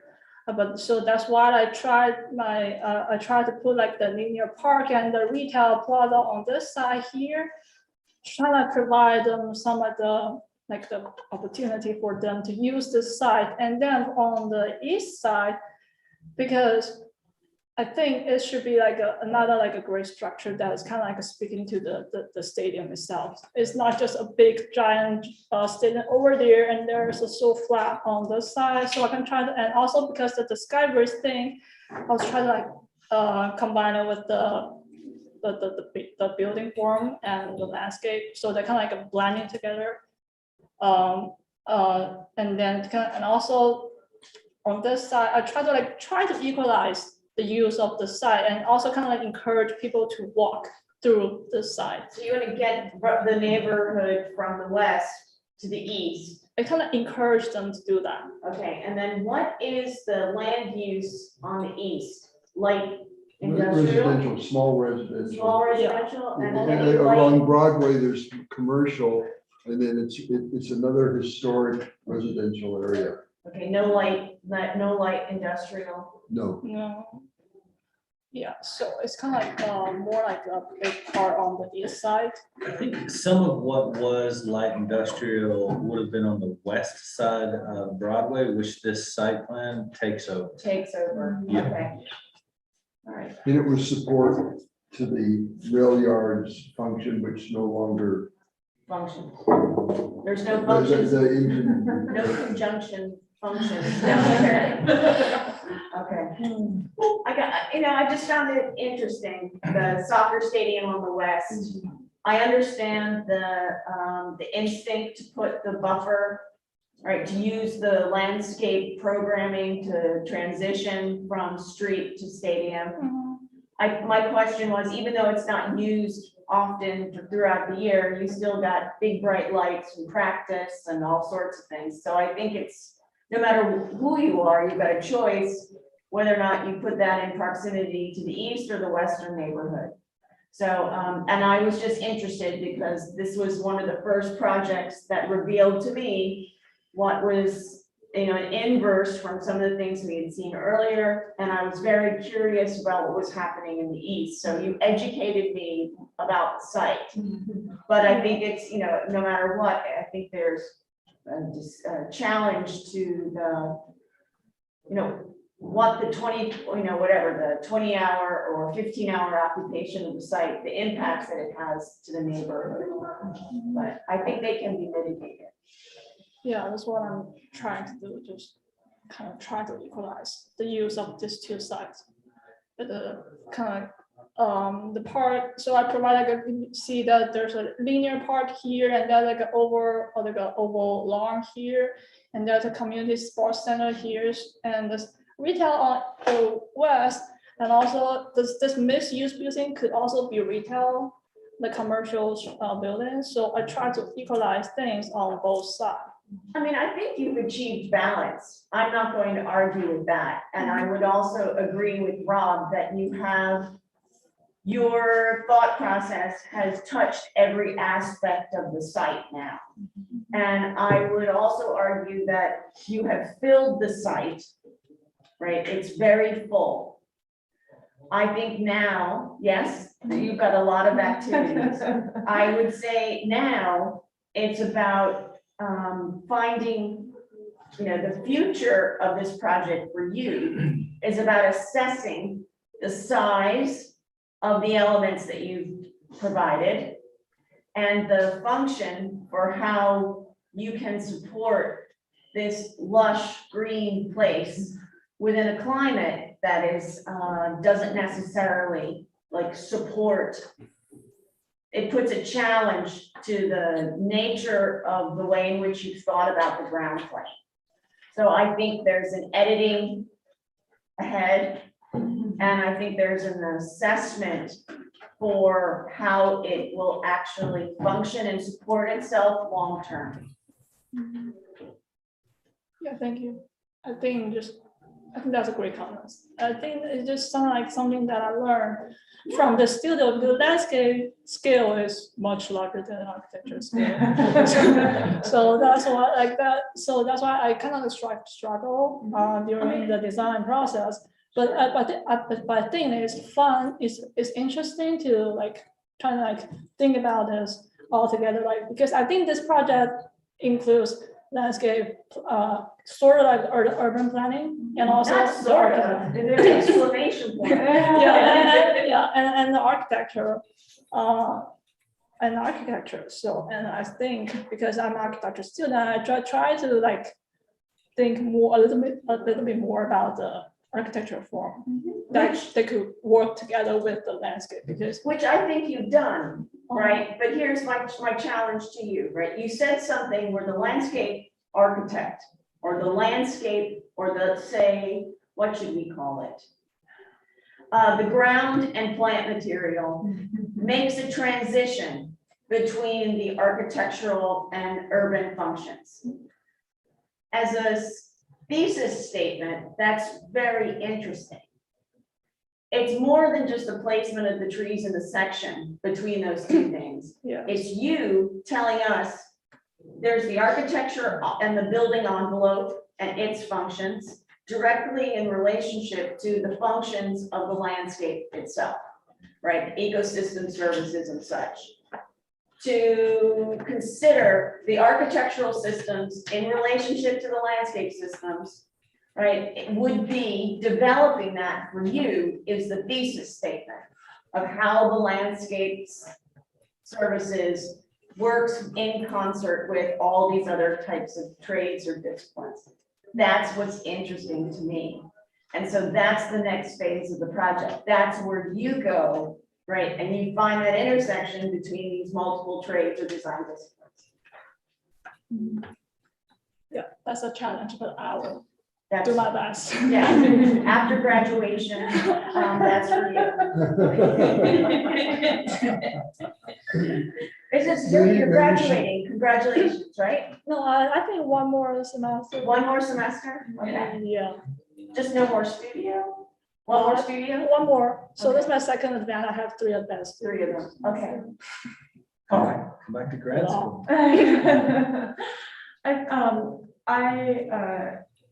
I'm really excited about how far you pushed this project, and particularly as an architect stepping up to the challenge of thinking about landscape spaces with at multiple scales. And it's really exciting. I am really taken with the question of if this is the sort of maximized version, what a sort of stripped down version of this would be.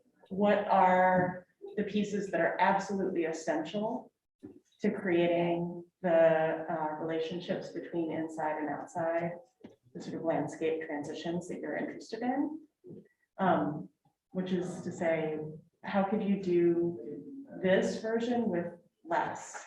Right? If you had a sort of phase one that was minimizing this, where would you start? And I think it's not something you have to have an answer for right now, but I think it's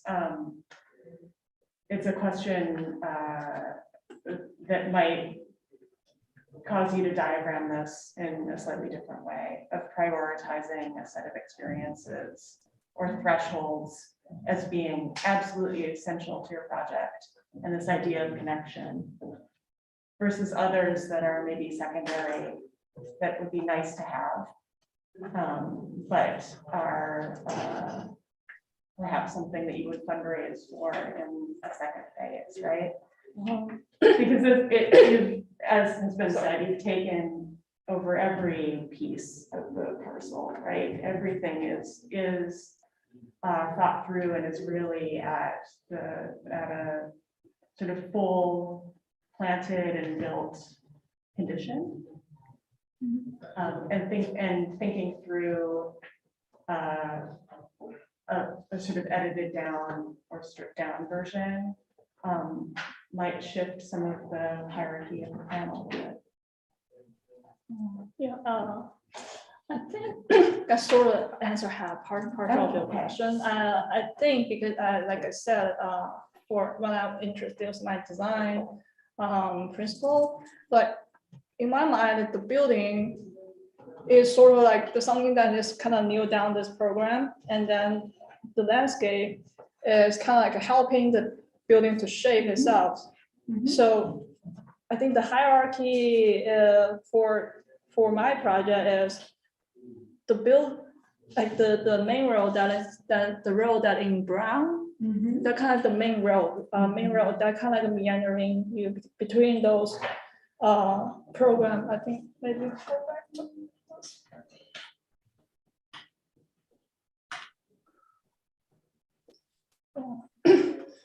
I think this one.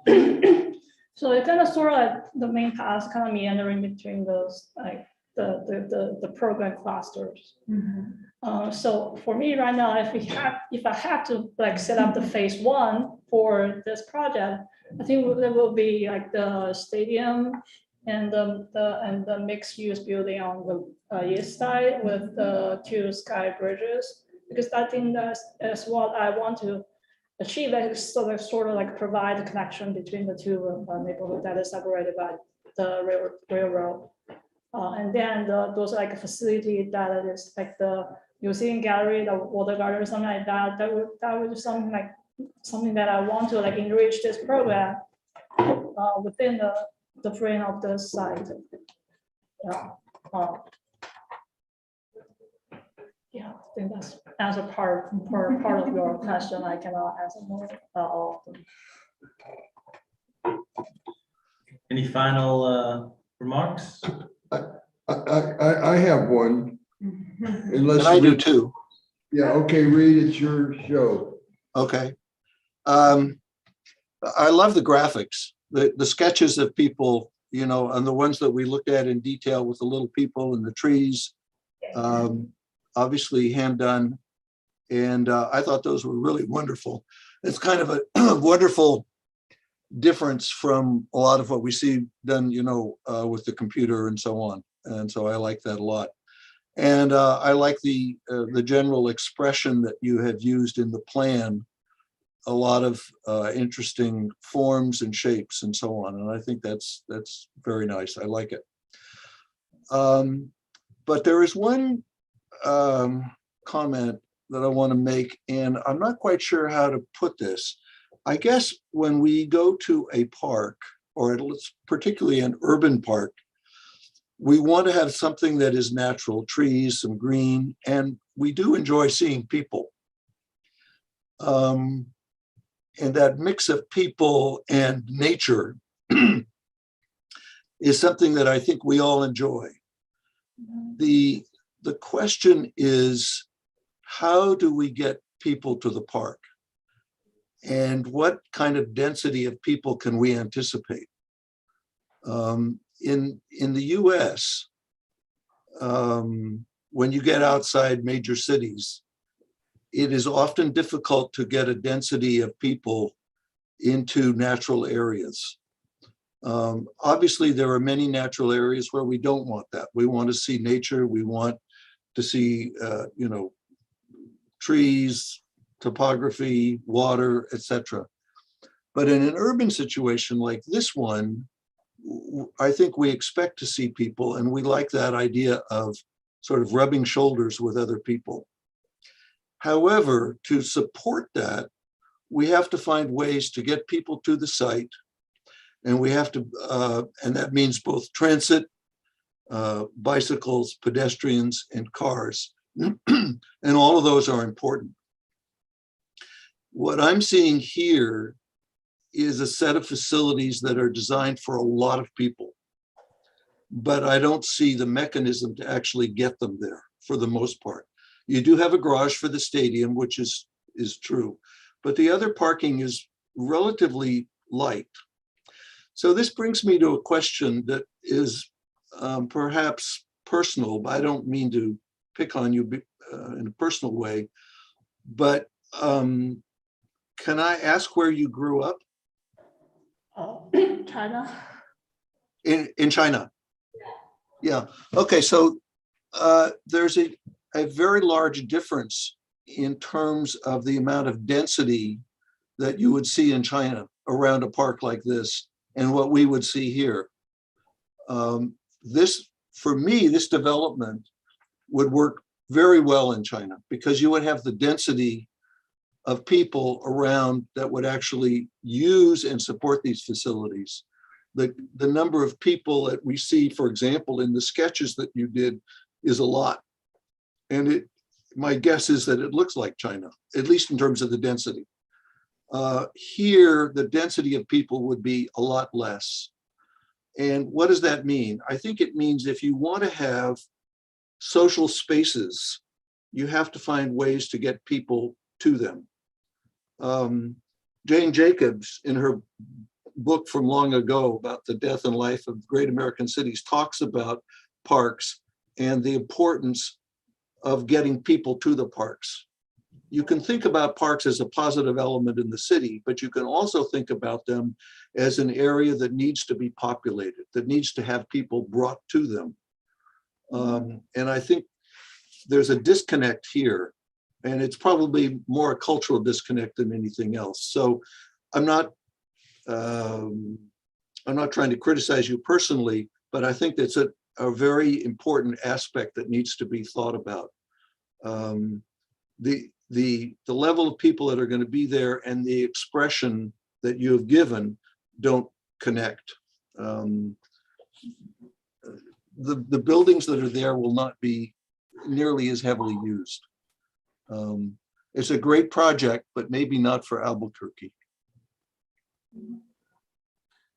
Bruce, a nice comment.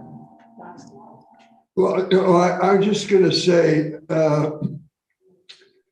that I commend her from an earlier design that she was very strongly behind, and it was based on the influence of our field trip. She really soaked up, the Native American communities that we visited, their sites, Chaco Canyon and Bandelier, and wanted to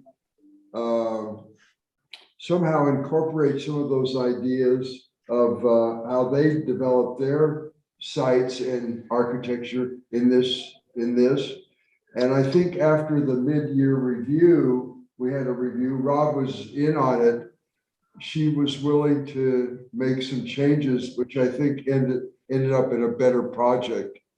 I hope she feels that way. Yeah. And just lastly, and you don't need to comment. And lastly, Reed made the comment about the sketches. Somehow the hand sketches are much more accessible and understandable than the computer generated. And I know there's some computer generating advocates in the room. But It's a tool, it's a choice and a tool. But those sketches were really explained your project so that you could get some really good comments from Rob, Reed, and the others. They're very clear. And also, just lastly, you were worried about how much detail to show in the architecture. And I think you provided enough detail. Yeah. Thank you. Very nice, very nice.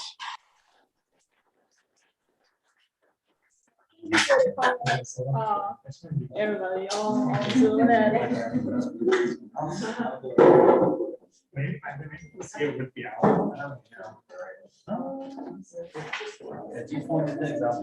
Okay, I have a proposition. I was gonna present from this. I have a lot of drawings. It's gonna be really difficult, I think, to give critique if I do it this way. Is that okay? I will, It's really I'll, dark over there. I would encourage you to use the screen, but we'll work with what you do. I can, If you, we can do it better. It's just gonna, it may be hard to follow. also just follow along.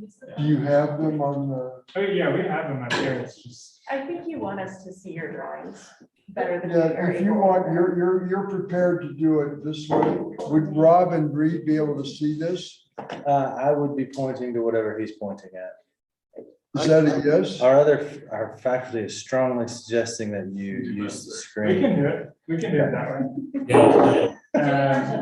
Yeah, maybe you could use the Miro so you could easily move. Do you want me to find the Moreau thing? It's the, yeah, it's the order. I of mean, it. yeah, if that's possible. Let's try the, that's good. Did you send that to everyone? I don't know how that is. I don't know. No. Did I set that I up? got it. I don't know if that's actually. Did that come from me? Yeah. Sweet.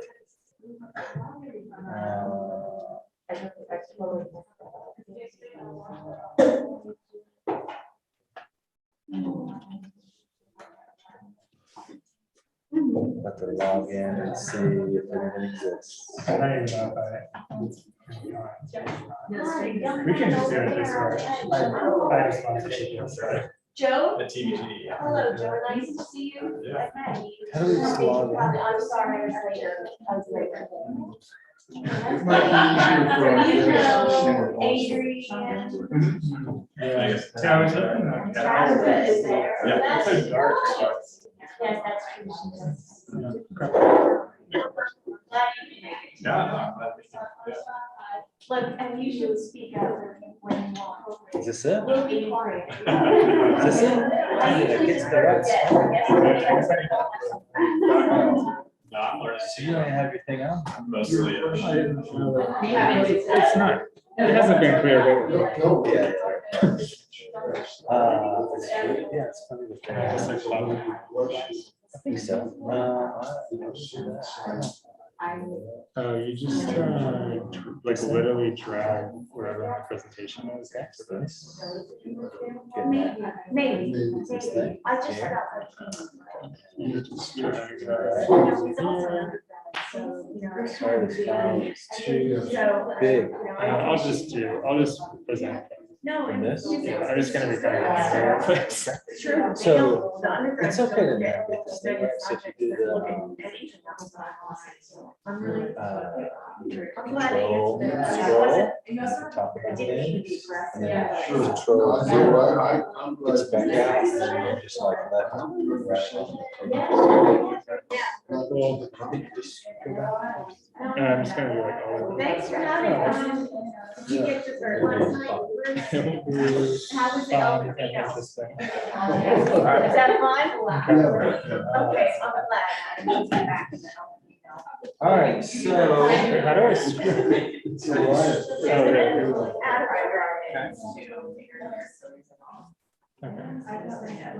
So lefts and rights, and then control scrolls, and then control zero, it's back out. I think once you're zoomed in, you can't change pages. That's right. Okay, are we ready? Yeah, we're ready. So we're gonna move forward. With our next one, we're probably gonna end a little early for lunch, which is okay. So we're gonna go ahead and get started. Dan, if you want to introduce Is yourself. Dan our last one? No, we have one more. Okay. But it's 11, so we're. Oh, wow, great. Not like y'all. Take your time. Okay. Cool. All right, are we ready? We're ready. Make an introduction. Tell us who you are. Okay.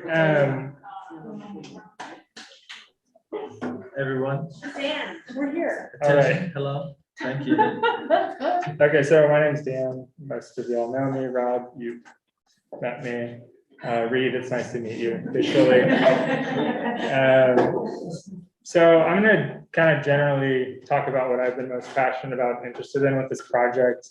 We're going to talk about what stood out during the trip, opportunities that arose, what I think is important, and kind of how this is going to translate into the design and the concept and like this vision of the neighborhood. So first, like what stood out when we were there is basically the Bareilles neighborhood is a really interesting like cultural unity. It has a lot of history in that area, and they're very united in general. So if you can see down here, these are some of the character of this is 4th Street, which is a high street over there. Another thing is the fact that it's in the desert. So it's very flat. It's not dense. It's very easy to see everything. Like Albuquerque is a very interesting place in that if you're standing like up here, kind of near the University of New Mexico, like you can see all of Albuquerque. There's all of these really open views. And yeah, the Sandia Mountains are a huge aspect of this as well. There's a very like unique sense of place that's pretty noticeable once you kind of start talking to people and going places. Okay, I'm gonna be all over the place here because this is not totally what I thought was going to happen. So the opportunities that stood out the most have to do with the economy of Albuquerque in general, or the neighborhood rather. Margaret went into it a little bit. It used to be really booming during the rail when they would basically be building, they have to rebuild each engine for like every train in the US. So there's a huge industry and that supported the Bareilles neighborhood. But it's basically since rail is not as popular, they shut down the plant. It's been in a downturn for a very long time, really like since the 30s. So there's still this connection to that sense of place, but it's you can look at some of these statistics, like the median household income is really low. There's a high amount of people living in poverty. A lot of people are not active in the labor force. There's a lot of older people as well. I think Sean mentioned it, like a lot of people are leaving the neighborhood. It's not, there's a concern that like, the people who grow up in that neighborhood aren't going to keep living in that neighborhood. And so there's this like opportunity to bring this back. Yeah, I mean, so looking at kind of my, like these focuses of an awareness of place and bridging the neighborhoods and linking to Bareilles commerce, like there's a potential to link back to this 4th Street High Street, which is where all of these pictures are from. That is like, it was this cultural core of the neighborhood. And it's still like, if you talk to people there, it's really important to them. Let's see, where do I from here. So connecting neighborhoods. Yeah, I'm just gonna go over these goals really fast. So the goals of, and I'll go to the site plan next so you can see how this plays out, is there's just an awareness of place. It's a really unique place. It's a desert, there's mountains, it's like I mentioned. Linking, so bridging these two neighborhoods, the South Broadway, the Burles neighborhood. The rail is a really hard divide between that. It's very different on either side. So much so that Burles has this like really kind of well-known culture, and South Broadway really doesn't. They're both economically disadvantaged in a lot of ways. So providing something that's going to link them and be good for both of them is going to be really important. And then linking to Burles commerce that's already there, but has gone under, it hasn't done very well for about 8 years. Like it's kind of just gone down it. But the cultural unity has maintained since then. There are a lot of community site, community centers and things like that. Let's see. Yeah, so, okay, I'm just gonna talk about the concept design a little bit more. So the idea is that you have this beauty that's accessible to everyone. You have this view of the mountains, you have, a sense of place. It's like being in Los Angeles, like you can see the mountains in the background everywhere. Like that's a really important thing. And it's kind of priceless. Like you want to make sure that you can see that. So getting this mix of sort of maximizing the view using, well, maybe it's going to be easier to look at the system diagram. So That section is great. which one? The little one at the bottom. Oh, good. Yeah, you can look at this. So that bridge is what bridges South Broadway to Burles via Hazelden Street, and then you can connect through these pedestrian corridors. So the idea is that you have all of this, what's called like United Alley. So it's this alleyway that's next to the stadium, and there's a lot of restaurants and bars. And like the idea is you have sort of this, like a spine of commercial, retail, restaurant, bars, stuff like that. And the idea is that you would, have enough program to where people want to connect their sequence of activities to 4th Street in like a heavy growth scenario. Like the ideal would be not that this gets more developed more heavily, but that 4th Street, the existing area, gets more developed. I feel like I'm a little bit off track topic. Okay, let's talk about some of these systems. I think this is an okay way to do this. So another thing that's important about, just in general, the environment, it's really dry, but you also, like Rob mentioned, you want a lot of shade, but there's not a lot of water. So how do you do that without using a ton of water all the time?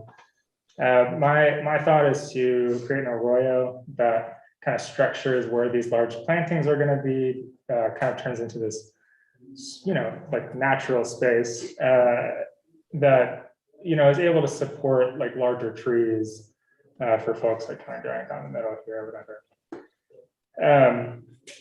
Obviously you're going to have to water, you're going to have to irrigate a lot of the other trees. But keeping it like, there's already the structure of the neighborhood of 2nd Street, 4th Street, South Broadway over here. And then like, how do we tie in like the ground is basically totally flat. It's a floodplain for the Rio Grande. It was a rail yard. All of that. Like we need to introduce some sort of like feature that begins to divide the space, but also serves it, as like a piece of green infrastructure. And going into like different outdoor recreation spaces. So just going back here. I hope people can just like read this and we can come back to it. I'm going to talk about just people using the space because that's what interests me the most. So like one of the other things is that we want it to be a place that has a lot of like people-oriented spaces, like with lots of edges. So you have, so this is a blow up of this sort of main area in here. Like you want to have sort of like these congested spaces where people can like accumulate and watch people. So like seating areas in here, congregating over here, but then like these open areas. So you have these internal views into wide open spaces. So the stadium is up here. This is the South Promenade. Like you have these moments of congestion in a place that's otherwise very, not dense. So let's see, how did I structure this? Yeah, here's the alley. This is probably like the most dense area, and like we're just trying to funnel people on game day, not on game day, into this area that's really congested. You can see people, there's lots of places to sit.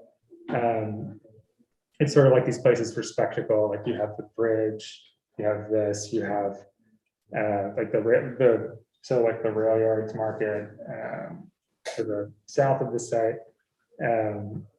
You have all of these places for sort of like dense events, but then you also have a lot of like wider open spaces. And like the idea is that this is a neighborhood that has been traditionally not invested in. It's getting a lot of investment now, but it's like, how do you make that so that the neighborhood, so that is useful to the neighborhood, so the money goes back into the neighborhood and isn't going to just like developers. And so I think one way to do that is like to make the park space pretty big and make it like have a lot of seats, like try and keep the buildings to not to a minimum, but like make it appropriate to the, to that neighborhood. And then I think, I'll just briefly talk about, like, I think that the thing that is conflicting for me doing this is like, it's like a lot about just like, this neighborhood is going to grow a lot. And like, that's going to be, like there's a lot of consequences to that. This is like a very gentrification eligible neighborhood. Like the median income is very low. And Burles in particular is very skeptical. And so, the hope is that you have this growth future where businesses, so there's a ton of vacant space in here.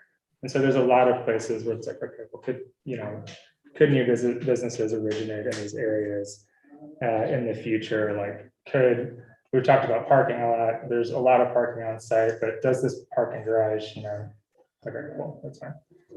Does this parking garage get, converted into something commercial? Like I mentioned, and people pointed out, you have this rail and bus terminal right here. It's really close by. Like it's set up really well for public transit. People like to bike a lot in Albuquerque. There's just a lot of opportunities for that. So it'd be great in the future if maybe those parking lots got converted to something else. And I think that maybe just thinking ahead to the future, like maybe we don't have to have all this parking empties. Maybe there's a new industry that comes in that's supporting that neighborhood that's similar to the rail yards. I don't know what that would be, but just thinking ahead to the future. I think that's kind of like all the time I have. Trying to see like other.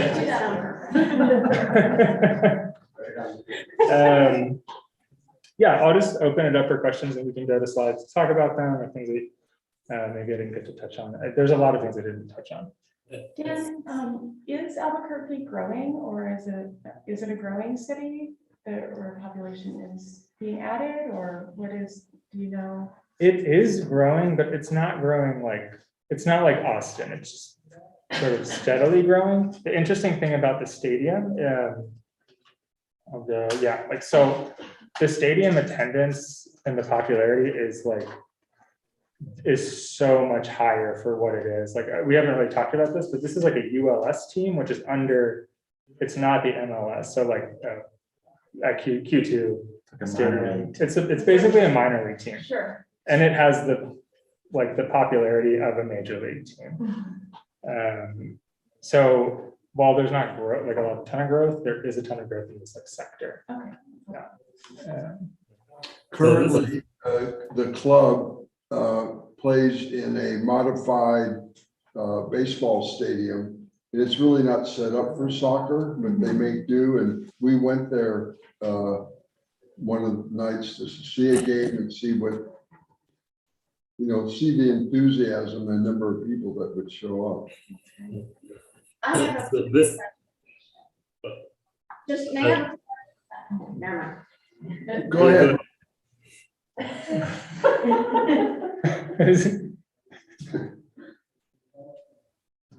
It's hope. Okay. No, Go it's ahead. not. Okay. Excuse me, I just wanted Dan to clarify what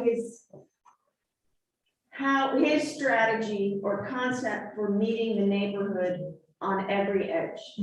Yeah, okay. I'm glad you asked that. So we talked a little bit about how, so this is South Broadway right here. It gets pretty residential down in here. So the South Broadway side, actually, I'm gonna start with the Bareilles side because I think it's much easier. It makes a little bit more sense. The Bareilles side historically does have this high street right here. It's much more of a neighborhood. There are cultural institutions, there are community centers, all these things. So putting the things that are gonna, with the goal of connecting to that, because that's already there and that's not on the other side. So keeping it on the west side of the rail kind of allows you to connect to that. It does bring up some questions of like what happens to this block. Like this block is it's kind of interesting. Like there's some housing, like you can kind of see the small ones are houses, but then there's like some bigger things in there. I've tried to create a buffer, like a bit more of a heavy buffer of a sidewalk. And then also, the way that you interact with, this is like, this kind of becomes like a spine in itself. It's not like you're using both sides of the street. You're kind of like contained in here. To go to the other side, so that side is a lot more housing. In general, it's a neighborhood. And there's not as much, there's some shops, I think, on like South Broadway, but generally it's more housing. And so the thought is like, well, you want to give something that's kind of good for both sides. The rail is a huge divide. And even with the bridge, like it's still a big divide. So kind of making it more of like this hike and bike trail. There's some housing to like boost the housing stock there. It's also, this is a big development opportunity. So I think incorporating housing is appropriate. And then you also have like a lot of access points as well down on the south end to that neighborhood. So like if you live down here, like it's pretty easy to get into this area and incorporate this trail into your run or whatever, go over to the market. So that's, okay, and we'll talk, the south side is still just more of the rail yards. So, you have that market there. I haven't really edited what has gone on in the rail yard market. That was pretty recent. And I think Rob's firm did it. And so I haven't really touched that. And then on the north side, what's interesting about the north side is that the Cole Street Bridge is an elevated bridge. There's First Street right here, and that's I'll go to the systems diagram.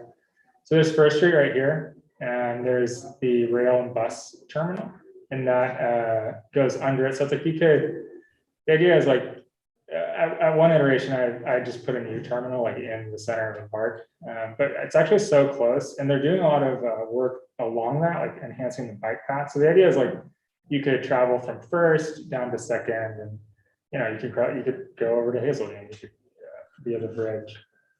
So that's how it makes it on the north side. Rob, what was your question? I have kind of several things I'd like to touch on. I think graphically your presentation is very clean.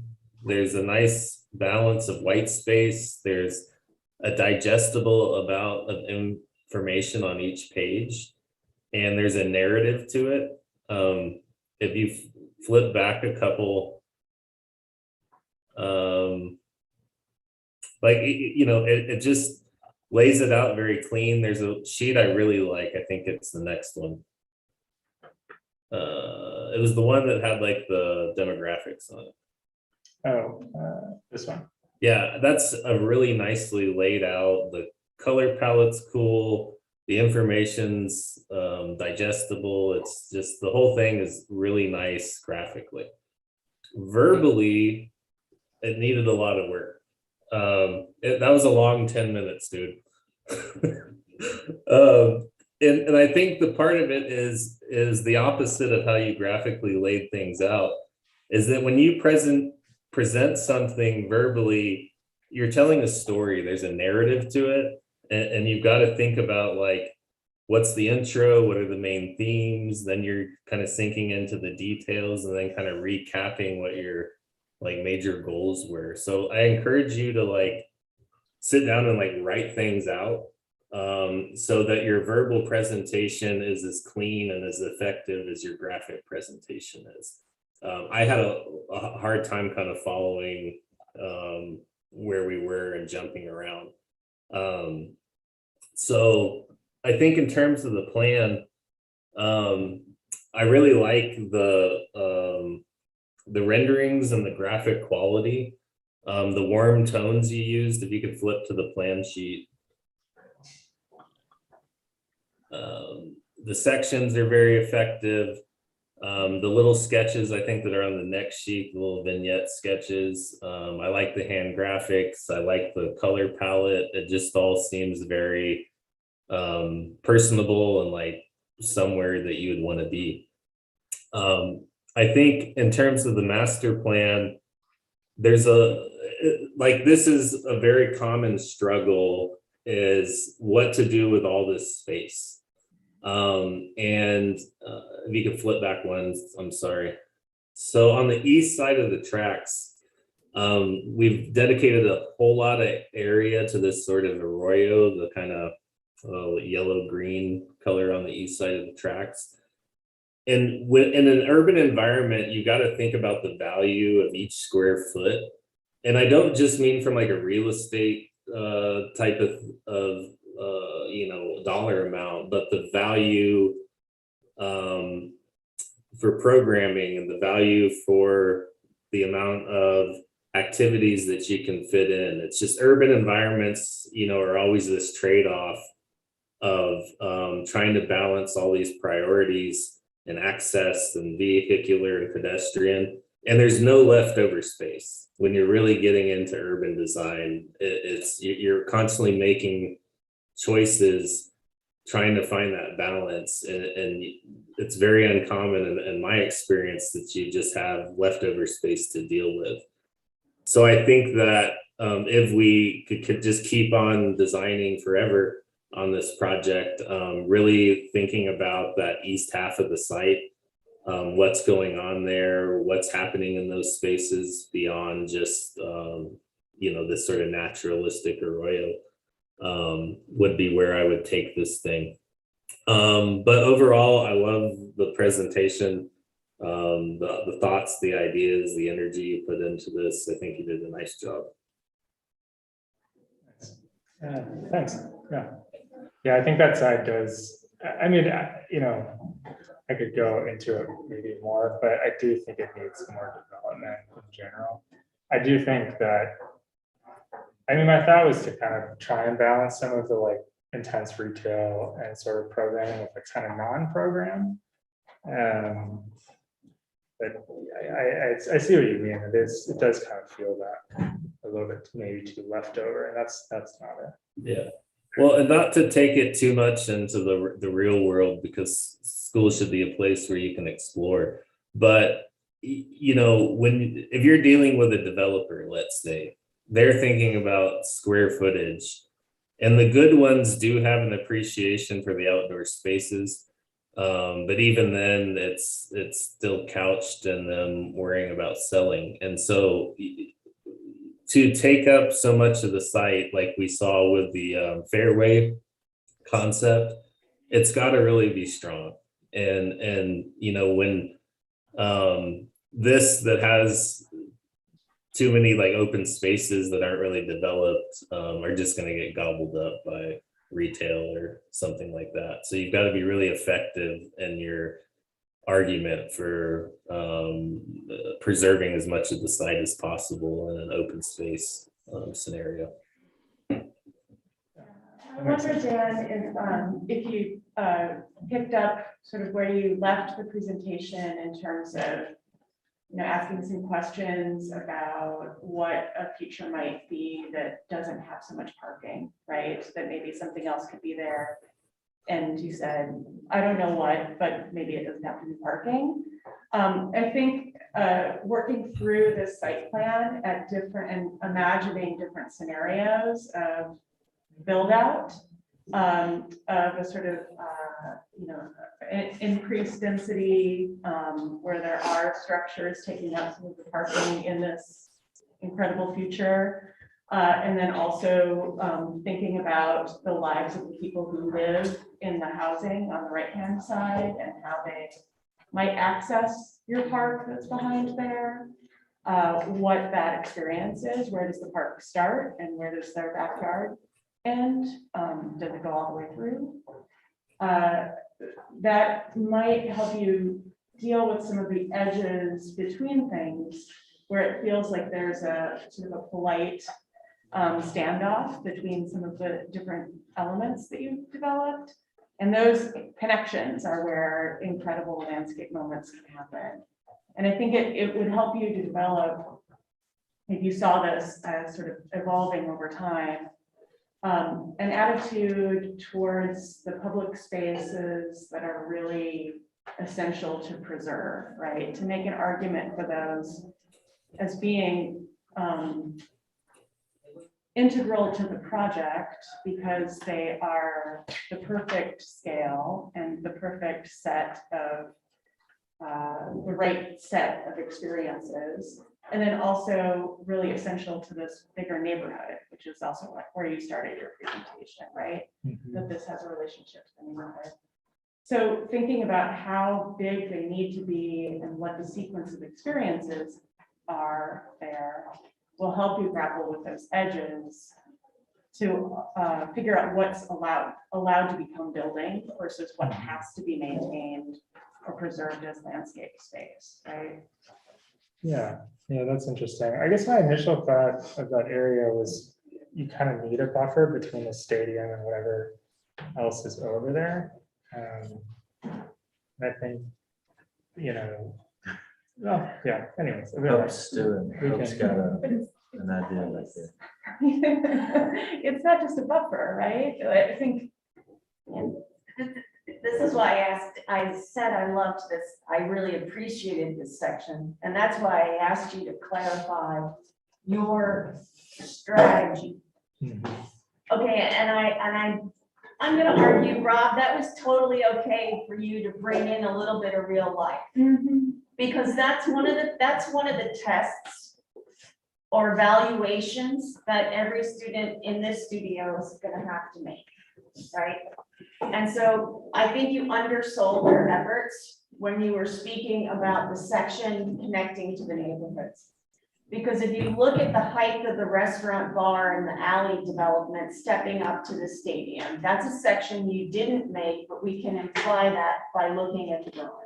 In comparison to that other section, which was you just scrolled away from, right? And that, but here's the thing. You have a thesis of sorts. I don't know if you articulated it.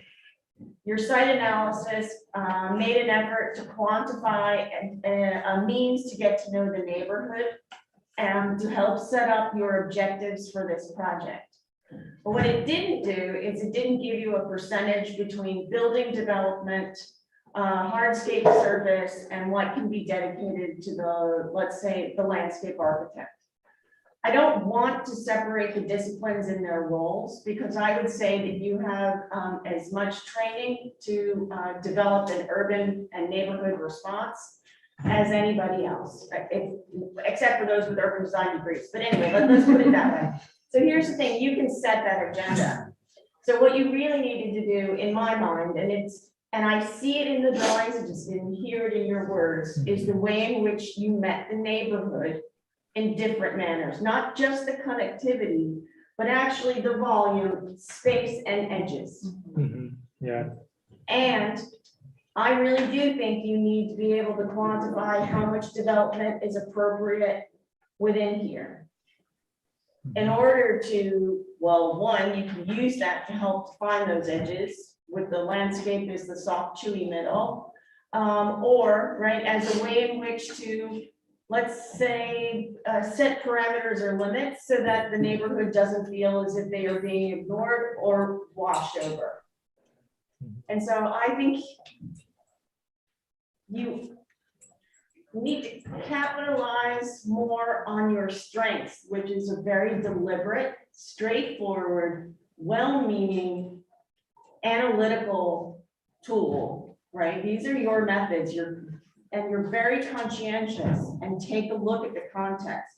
You needed to turn that into your program, turn that into a development program, and then use that as the evaluation measures at the end of the semester. I think you have a lot to work with. And I thoroughly appreciate the graphic representation style and the use of the sections throughout. It just needed a week of you evaluating what you've done and proving that it works. Yeah, okay. Yeah, I could see that. I think, so yeah, we'll leave it at that. It's almost sense to. Yeah. And for me, I'll just say one thing, is that I feel like I would have justified the extents of the Arroyo Park related to the environmental catastrophe of a brownfield rail yard, right? Like maybe you needed to restore to this extent to reclaim the damage that had been done for the previous 100 years. And so I don't think you sold it in the pitch. It just was a thing that existed, but it wasn't critical. Like you could have, through some sort of environmental conversation, like told us this needs to exist and here's why, and we wouldn't be able to tell you otherwise, right? And so it's just in your delivery and your pitch. And this is true, like I'm fighting in Kyle to like make a little commercial development, hold on to some LID features, and they keep thinking they can squish the landscape, and it's based in function, and you can't, right? You can't make it any smaller, it's not going to perform. And so, you know, if you would approach it in those sorts of terms, I think you can justify some of the moves that you made, which I do think, just looking at that graphic, like it's an enormous stadium, and I think it's equally as evocative to have that large of a green space. It is not going to make the developer the most money, as Rob said, but maybe this isn't about the money as it is like restoring the damage that had been previously done. So you frame the conversation and solve that. That's really helpful. Yeah, I just,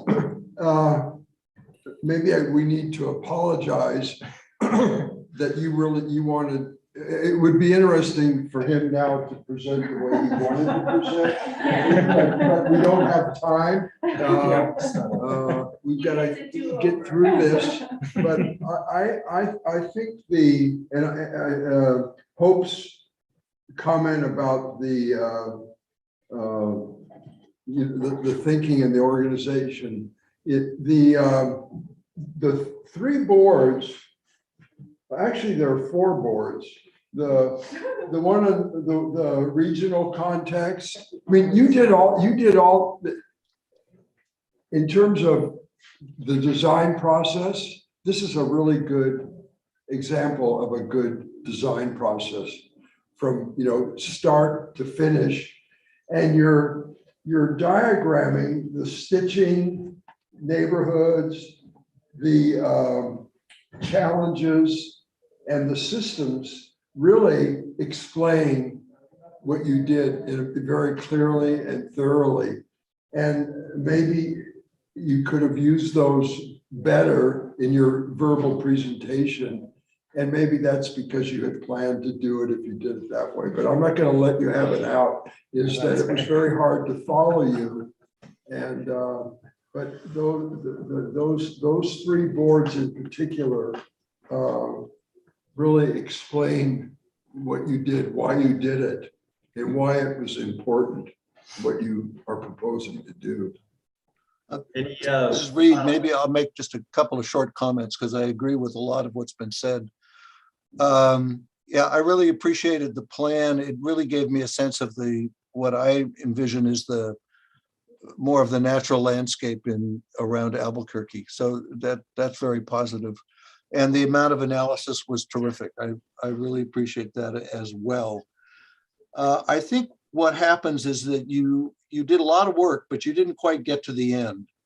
And the place that does not work for me is all the white boxes on the plan. It's like you have this idea of a park, but then the buildings are all little white boxes. For example, well, we could talk about the parking, we could talk about the layout of the stadium.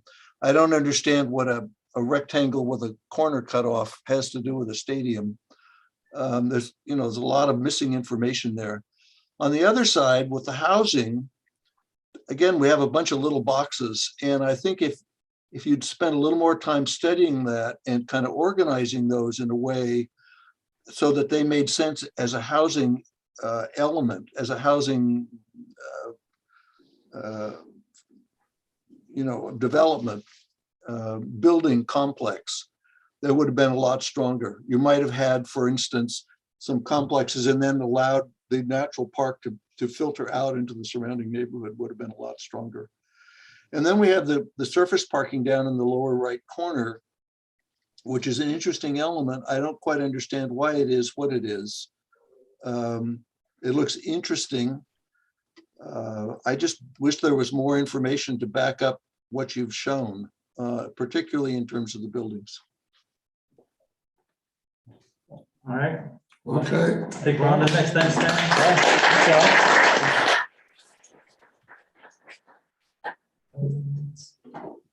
Evan's next. Is everybody good? We have one more. Well, they bought a ticket, so they have to see it to the end. They get a long lunch break.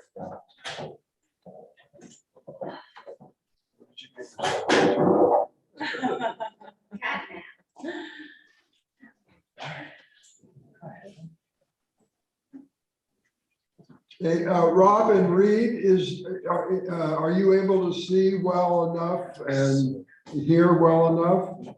Yeah, huge improvement from the mid-year. I can see great. Yeah, the visual is fine, Bruce.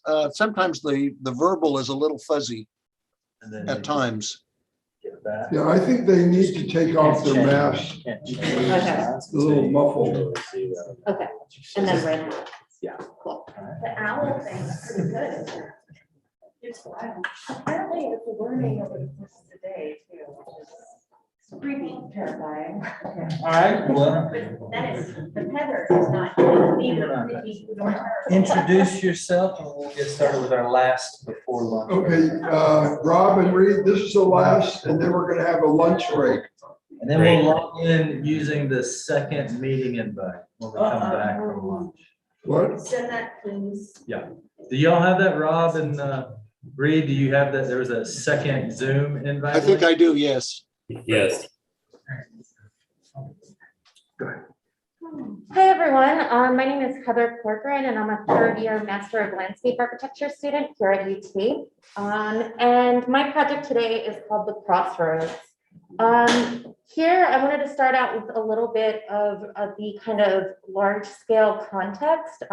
We see our site in yellow, and it's nearly halfway between two major topographical elements: the Sandia Mountains to the east, which reach a height of more than 10,000 feet, and then the Rio Grande and Bosque forest surrounding it to the west. And what that means, and we'll get into this a little bit later, is that basically, as people have mentioned, this is a super flat site. So there's a lot of it's sheet flow, generally from east to west. There is aquifer recharge, and that mostly takes place in the foothills. So like I said, at the site level, it's really all about sheet flow. In my project, or in the analysis phase, I worked with Bon and Shang, and we talked a lot about the history of the site as a kind of crossroads or meeting place. The history of this area dates back to the 1600s and beyond, when it was part of the El Camino Real. Its next stages have always been tied to transportation and connection. So you have the railroad, and after that, Route 66. So although that sense of connection at this site has been lost, that became the key of my project. Like others have mentioned, how do you bring that back? So here with the site plan, I started off by looking at the existing grid. We looked at a lot of urban design principles, and that was something that really kind of clicked for me this semester, was building a sort of framework. So I started with the existing street plan and continued the sense of connection of the existing grid with Iron and Stover streets. They may no longer, they don't continue the purpose necessarily as a car for streets, but there is that through line to increase the connection between the two sides. In addition, there was another really exciting opportunity, which was this little piece of what was First Street, which actually provides incredible direct views to the mountains beyond. So that was something that I really wanted to keep throughout the project. And then in terms of how it developed over time into the other details, the first thing was, as others have mentioned, a project of this scale can't help but impact a neighborhood in a major way. And so I thought for me, kind of the worst case scenario would be if this stadium turned its back to the strengths that this neighborhood already has. So I really wanted to have this sense of connection and to create a space in between these two features, the existing rail yards, which are used as a market and also to shoot movies, like the Marvel movies and things like that, and this new stadium. So I wanted those to kind of speak to each other. Additionally, Albuquerque has a pretty robust sidewalk plan. And so I wanted to keep that, especially on the western edge of the site. So there is a transition from the street to a planted edge, a generous sidewalk, and then neighborhood scale retail that kind of leads up and into this massive stadium. On the eastern side, I did introduce new residential construction, and that is kind of a townhouse style based on other new developments in the neighborhood. And some materials, including some inspired by the area. And as you've heard from a number of presentations, there is a history of contamination. I wanted to point out that it's not just at the site scale, it's also kind of larger in this part of the city. The yellow areas are Superfund sites. There's one directly to the north and several to the south. The ones to the south are directly tied to this railroad, including some railroad tie facilities and things like that. There's also a number of landfills to the southeast. And something that I didn't really expect, but that actually plays in a lot at our site. A big current issue in Albuquerque is junkyards and kind of chop shops, which release toxins when cars are crushed and disassembled, but aren't regulated in the same way that a Superfund site would be. So these are all things that are contributing to contamination that may be washing over the site. I also just wanted to highlight some of the things in the area. As others have mentioned, there's a really strong sense of community. We've got community centers like LAR696, where we were lucky enough to spend some time working. Casa Bareilles is another major one in the area.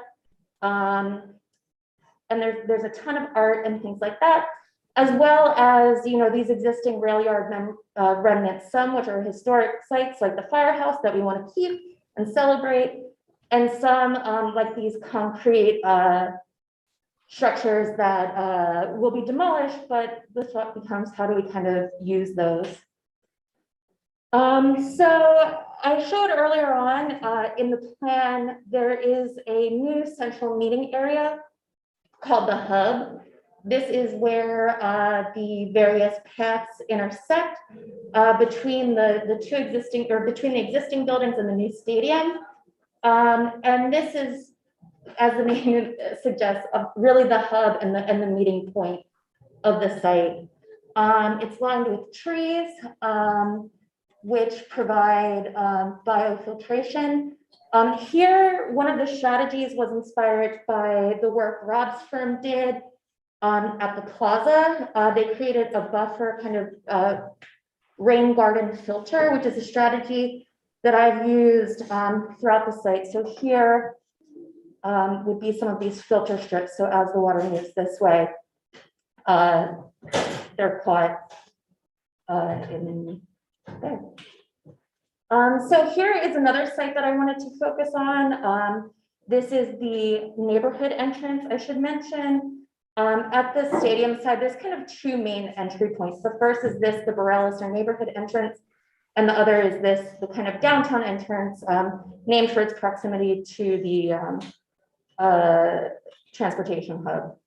So this being the more neighborhood scale entrance, the idea was to create a more gentle transition to the site. So here there's a playground area really kind of focused on the existing people in the neighborhood, as well as this is kind of the beauty moment for the project.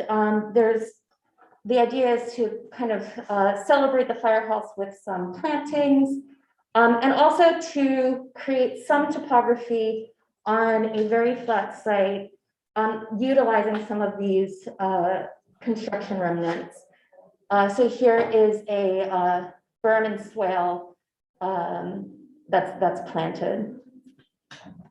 And finally, I just wanted to talk about some of the planting strategies here.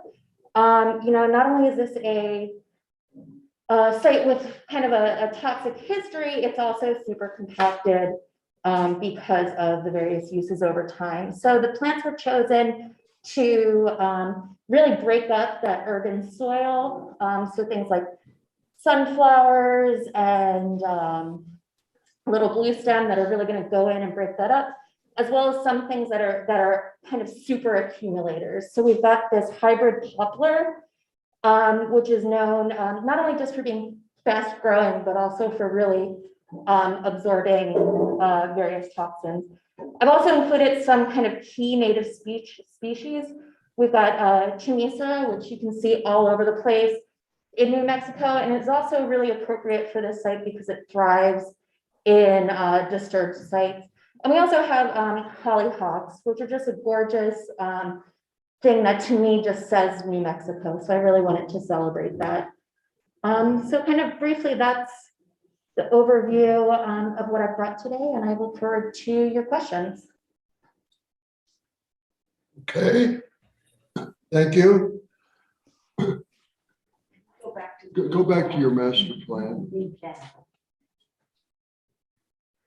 Okay, I'm completely charmed by your Marvel connection and the half toning spot on.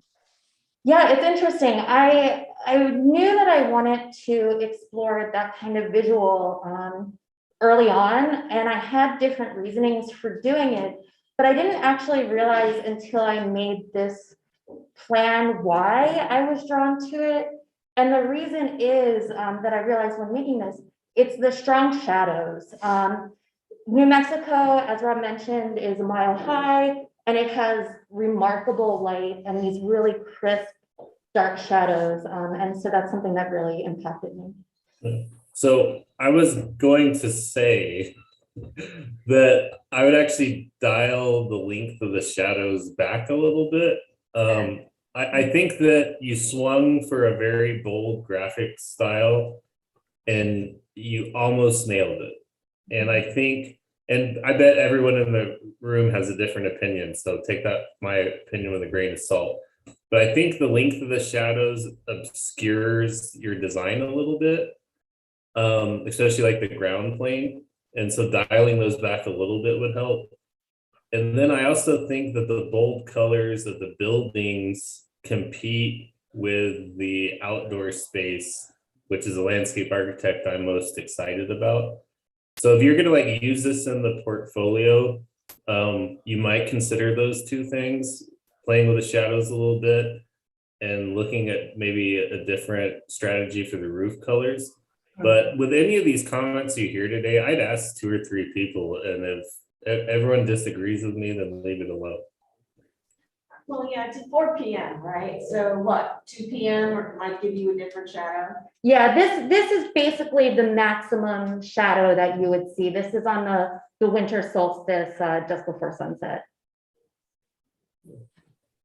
But it is really cool.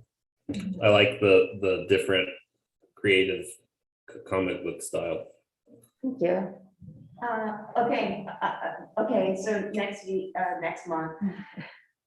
You know, so here's the thing, that the perspective at the Borellis entrance off to the mountains, okay, that's one, so that proves the case for the Borellis.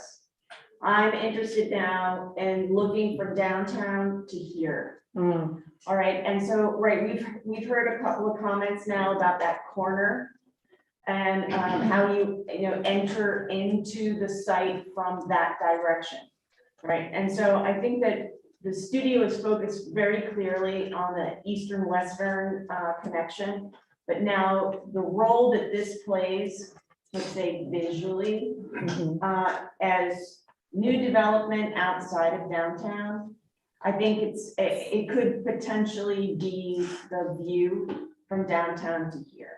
I mean, of course, at night when the stadium's lit up, but I'm sure there's also the stadium at the university starts to be lit up, but I think it starts to allow for these larger regional connections, which gives this a presence, even though it's, you're not in it or next door to it. I'm like, that's the one graphic I'm missing, and I'm sorry I went straight to what's not there, but I think it will help your argument in the same spirit as the Borellis perspective to the mountains. That was great. That makes a lot of sense. And it is a real challenge because with a building of this height in a place that's flat, not very high rise, it does provide a hard edge. It's a monument, right? Yeah. Is that what Scott Brown and Denise? Is that your own north or do you Yes. I love that little detail. Really proud of that symbol, see it everywhere. Yeah, that's something that really impacted my group in the early analysis phase, was the history and meaning of this Zia symbol and how it how much it lives in New Mexico today.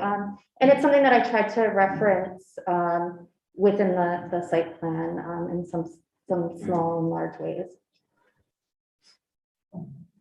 I like the focus on reuse of asphalt and concrete and recognizing that you're not only mitigating some of the bad soils and things like that, but this whole project construction has a strong focus on reuse.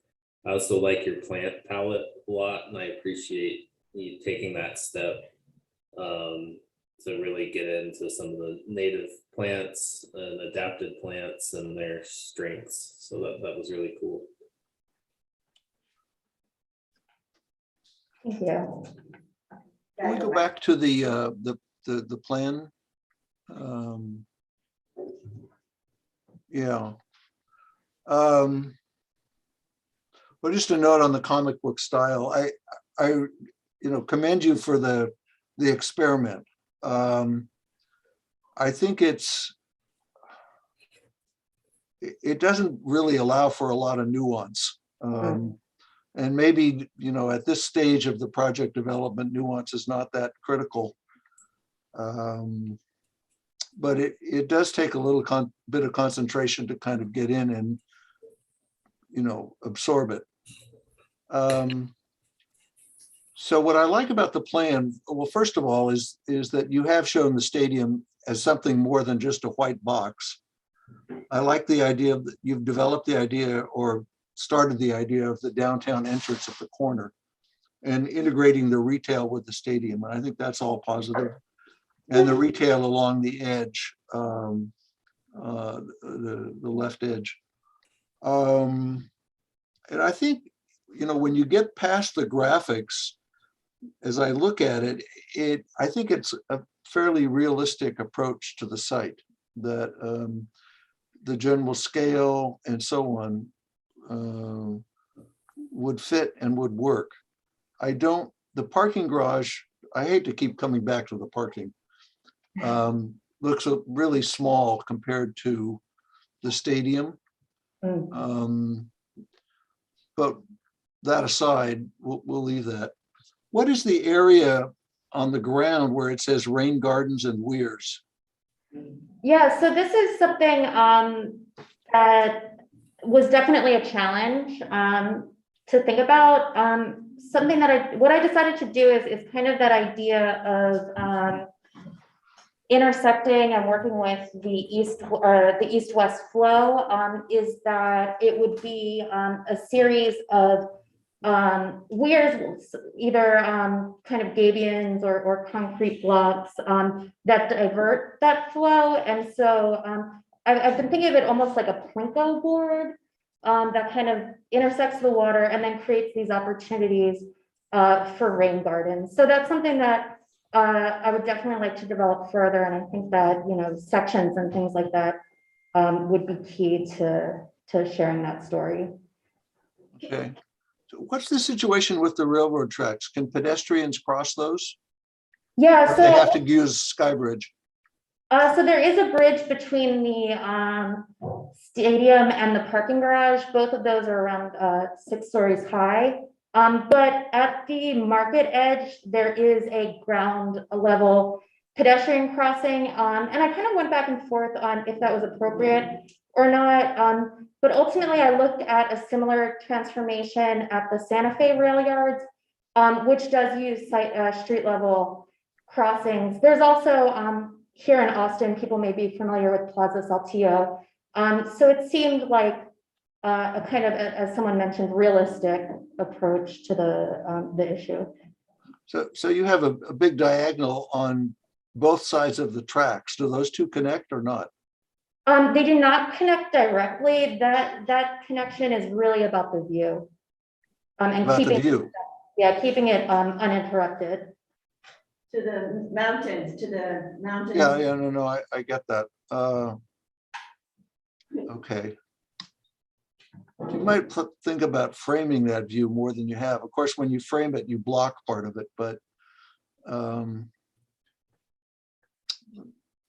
it's a nice idea. I'm not sure that it really works, but I applaud the idea.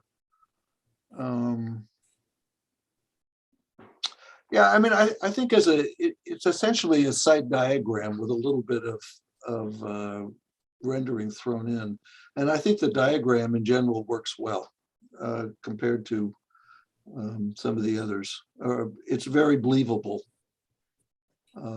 So I like that. I wish that you'd had an opportunity maybe to explore developing the idea in a little bit more, I don't want to say realistic, but something that was a little more visual way.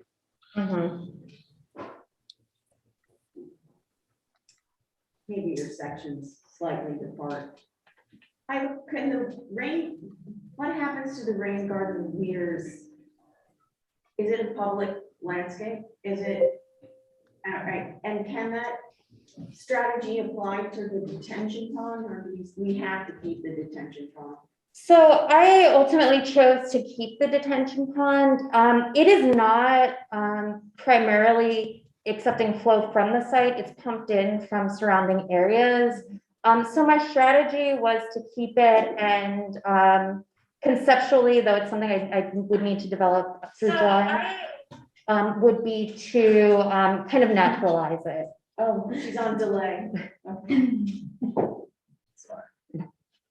Yeah, I think, Heather, there's so much here that I really love, the experiments with graphics, the, reuse of material, the sort of clarity of some of your sort of major moves.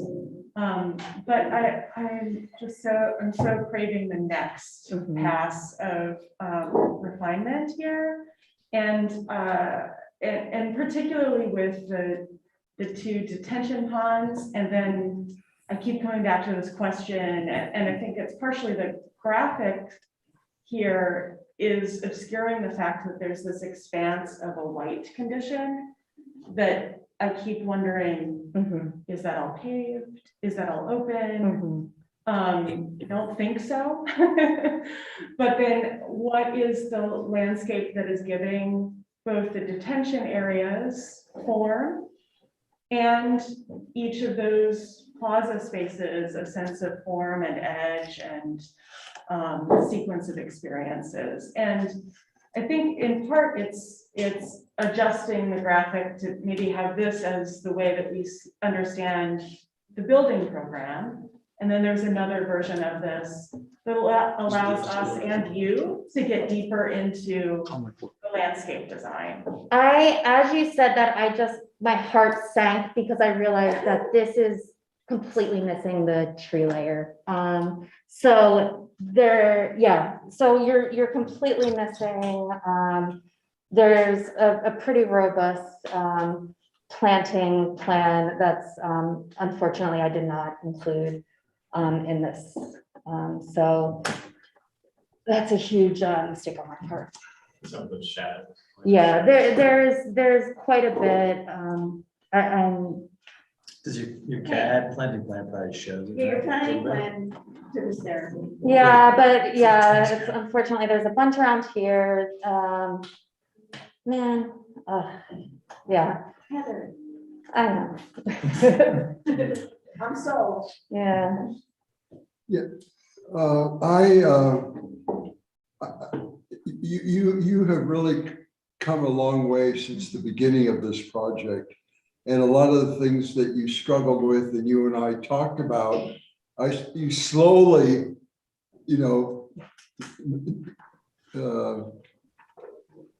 resolved each of the things that we talked about. And you were grappling with, how to present your ideas. And I think it's a success. I think what you've done is a success. I'm going to temper that. And this, I'm sorry, I didn't say the word but. I'm not saying that at all. I would have you not have you do anything different than what you've done, but I want you to maybe realize the more traditional, the work that we did represents, I don't know if you've had professional practice yet, but there in professional practice, there is standard phases, schematic design, design development, blah, blah, blah, blah. This drawing would be presented to the, what these drawings would be used to explain your ideas to the client. And then next they would be transformed into something. And there would be, I think Reed used the word nuance, is that there's a lot of detail that's missing, but to lead to the next step of drawings. You're actually going to have to almost start all over again because there are things that you've not thought about. However, but I think you really came up with a really good and believable organization. And I think you achieved what you set out to achieve very well. Thank you, Bruce. I had to do, I like the graphics. I tried to get the students to explore, and many of them did, they all did. We did a lot of watercoloring when we were in New Mexico, and I think you could see many of the students had watercolor, at least used them in some way. And I'm done. No, thank you, Bruce. I really learned a lot about how each successive drawing kind of reveals the next level of things you want to think about. So even as I was putting together this final presentation, I was still learning about those opportunities where I need to continue developing. Okay.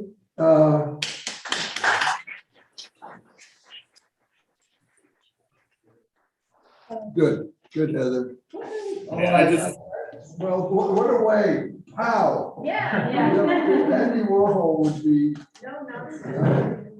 Ron, did you have something?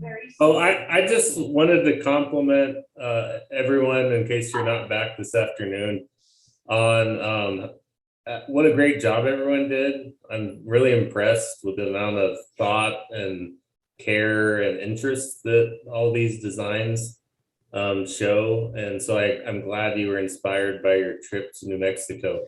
Also want to thank everybody for being so open to our constructive criticism.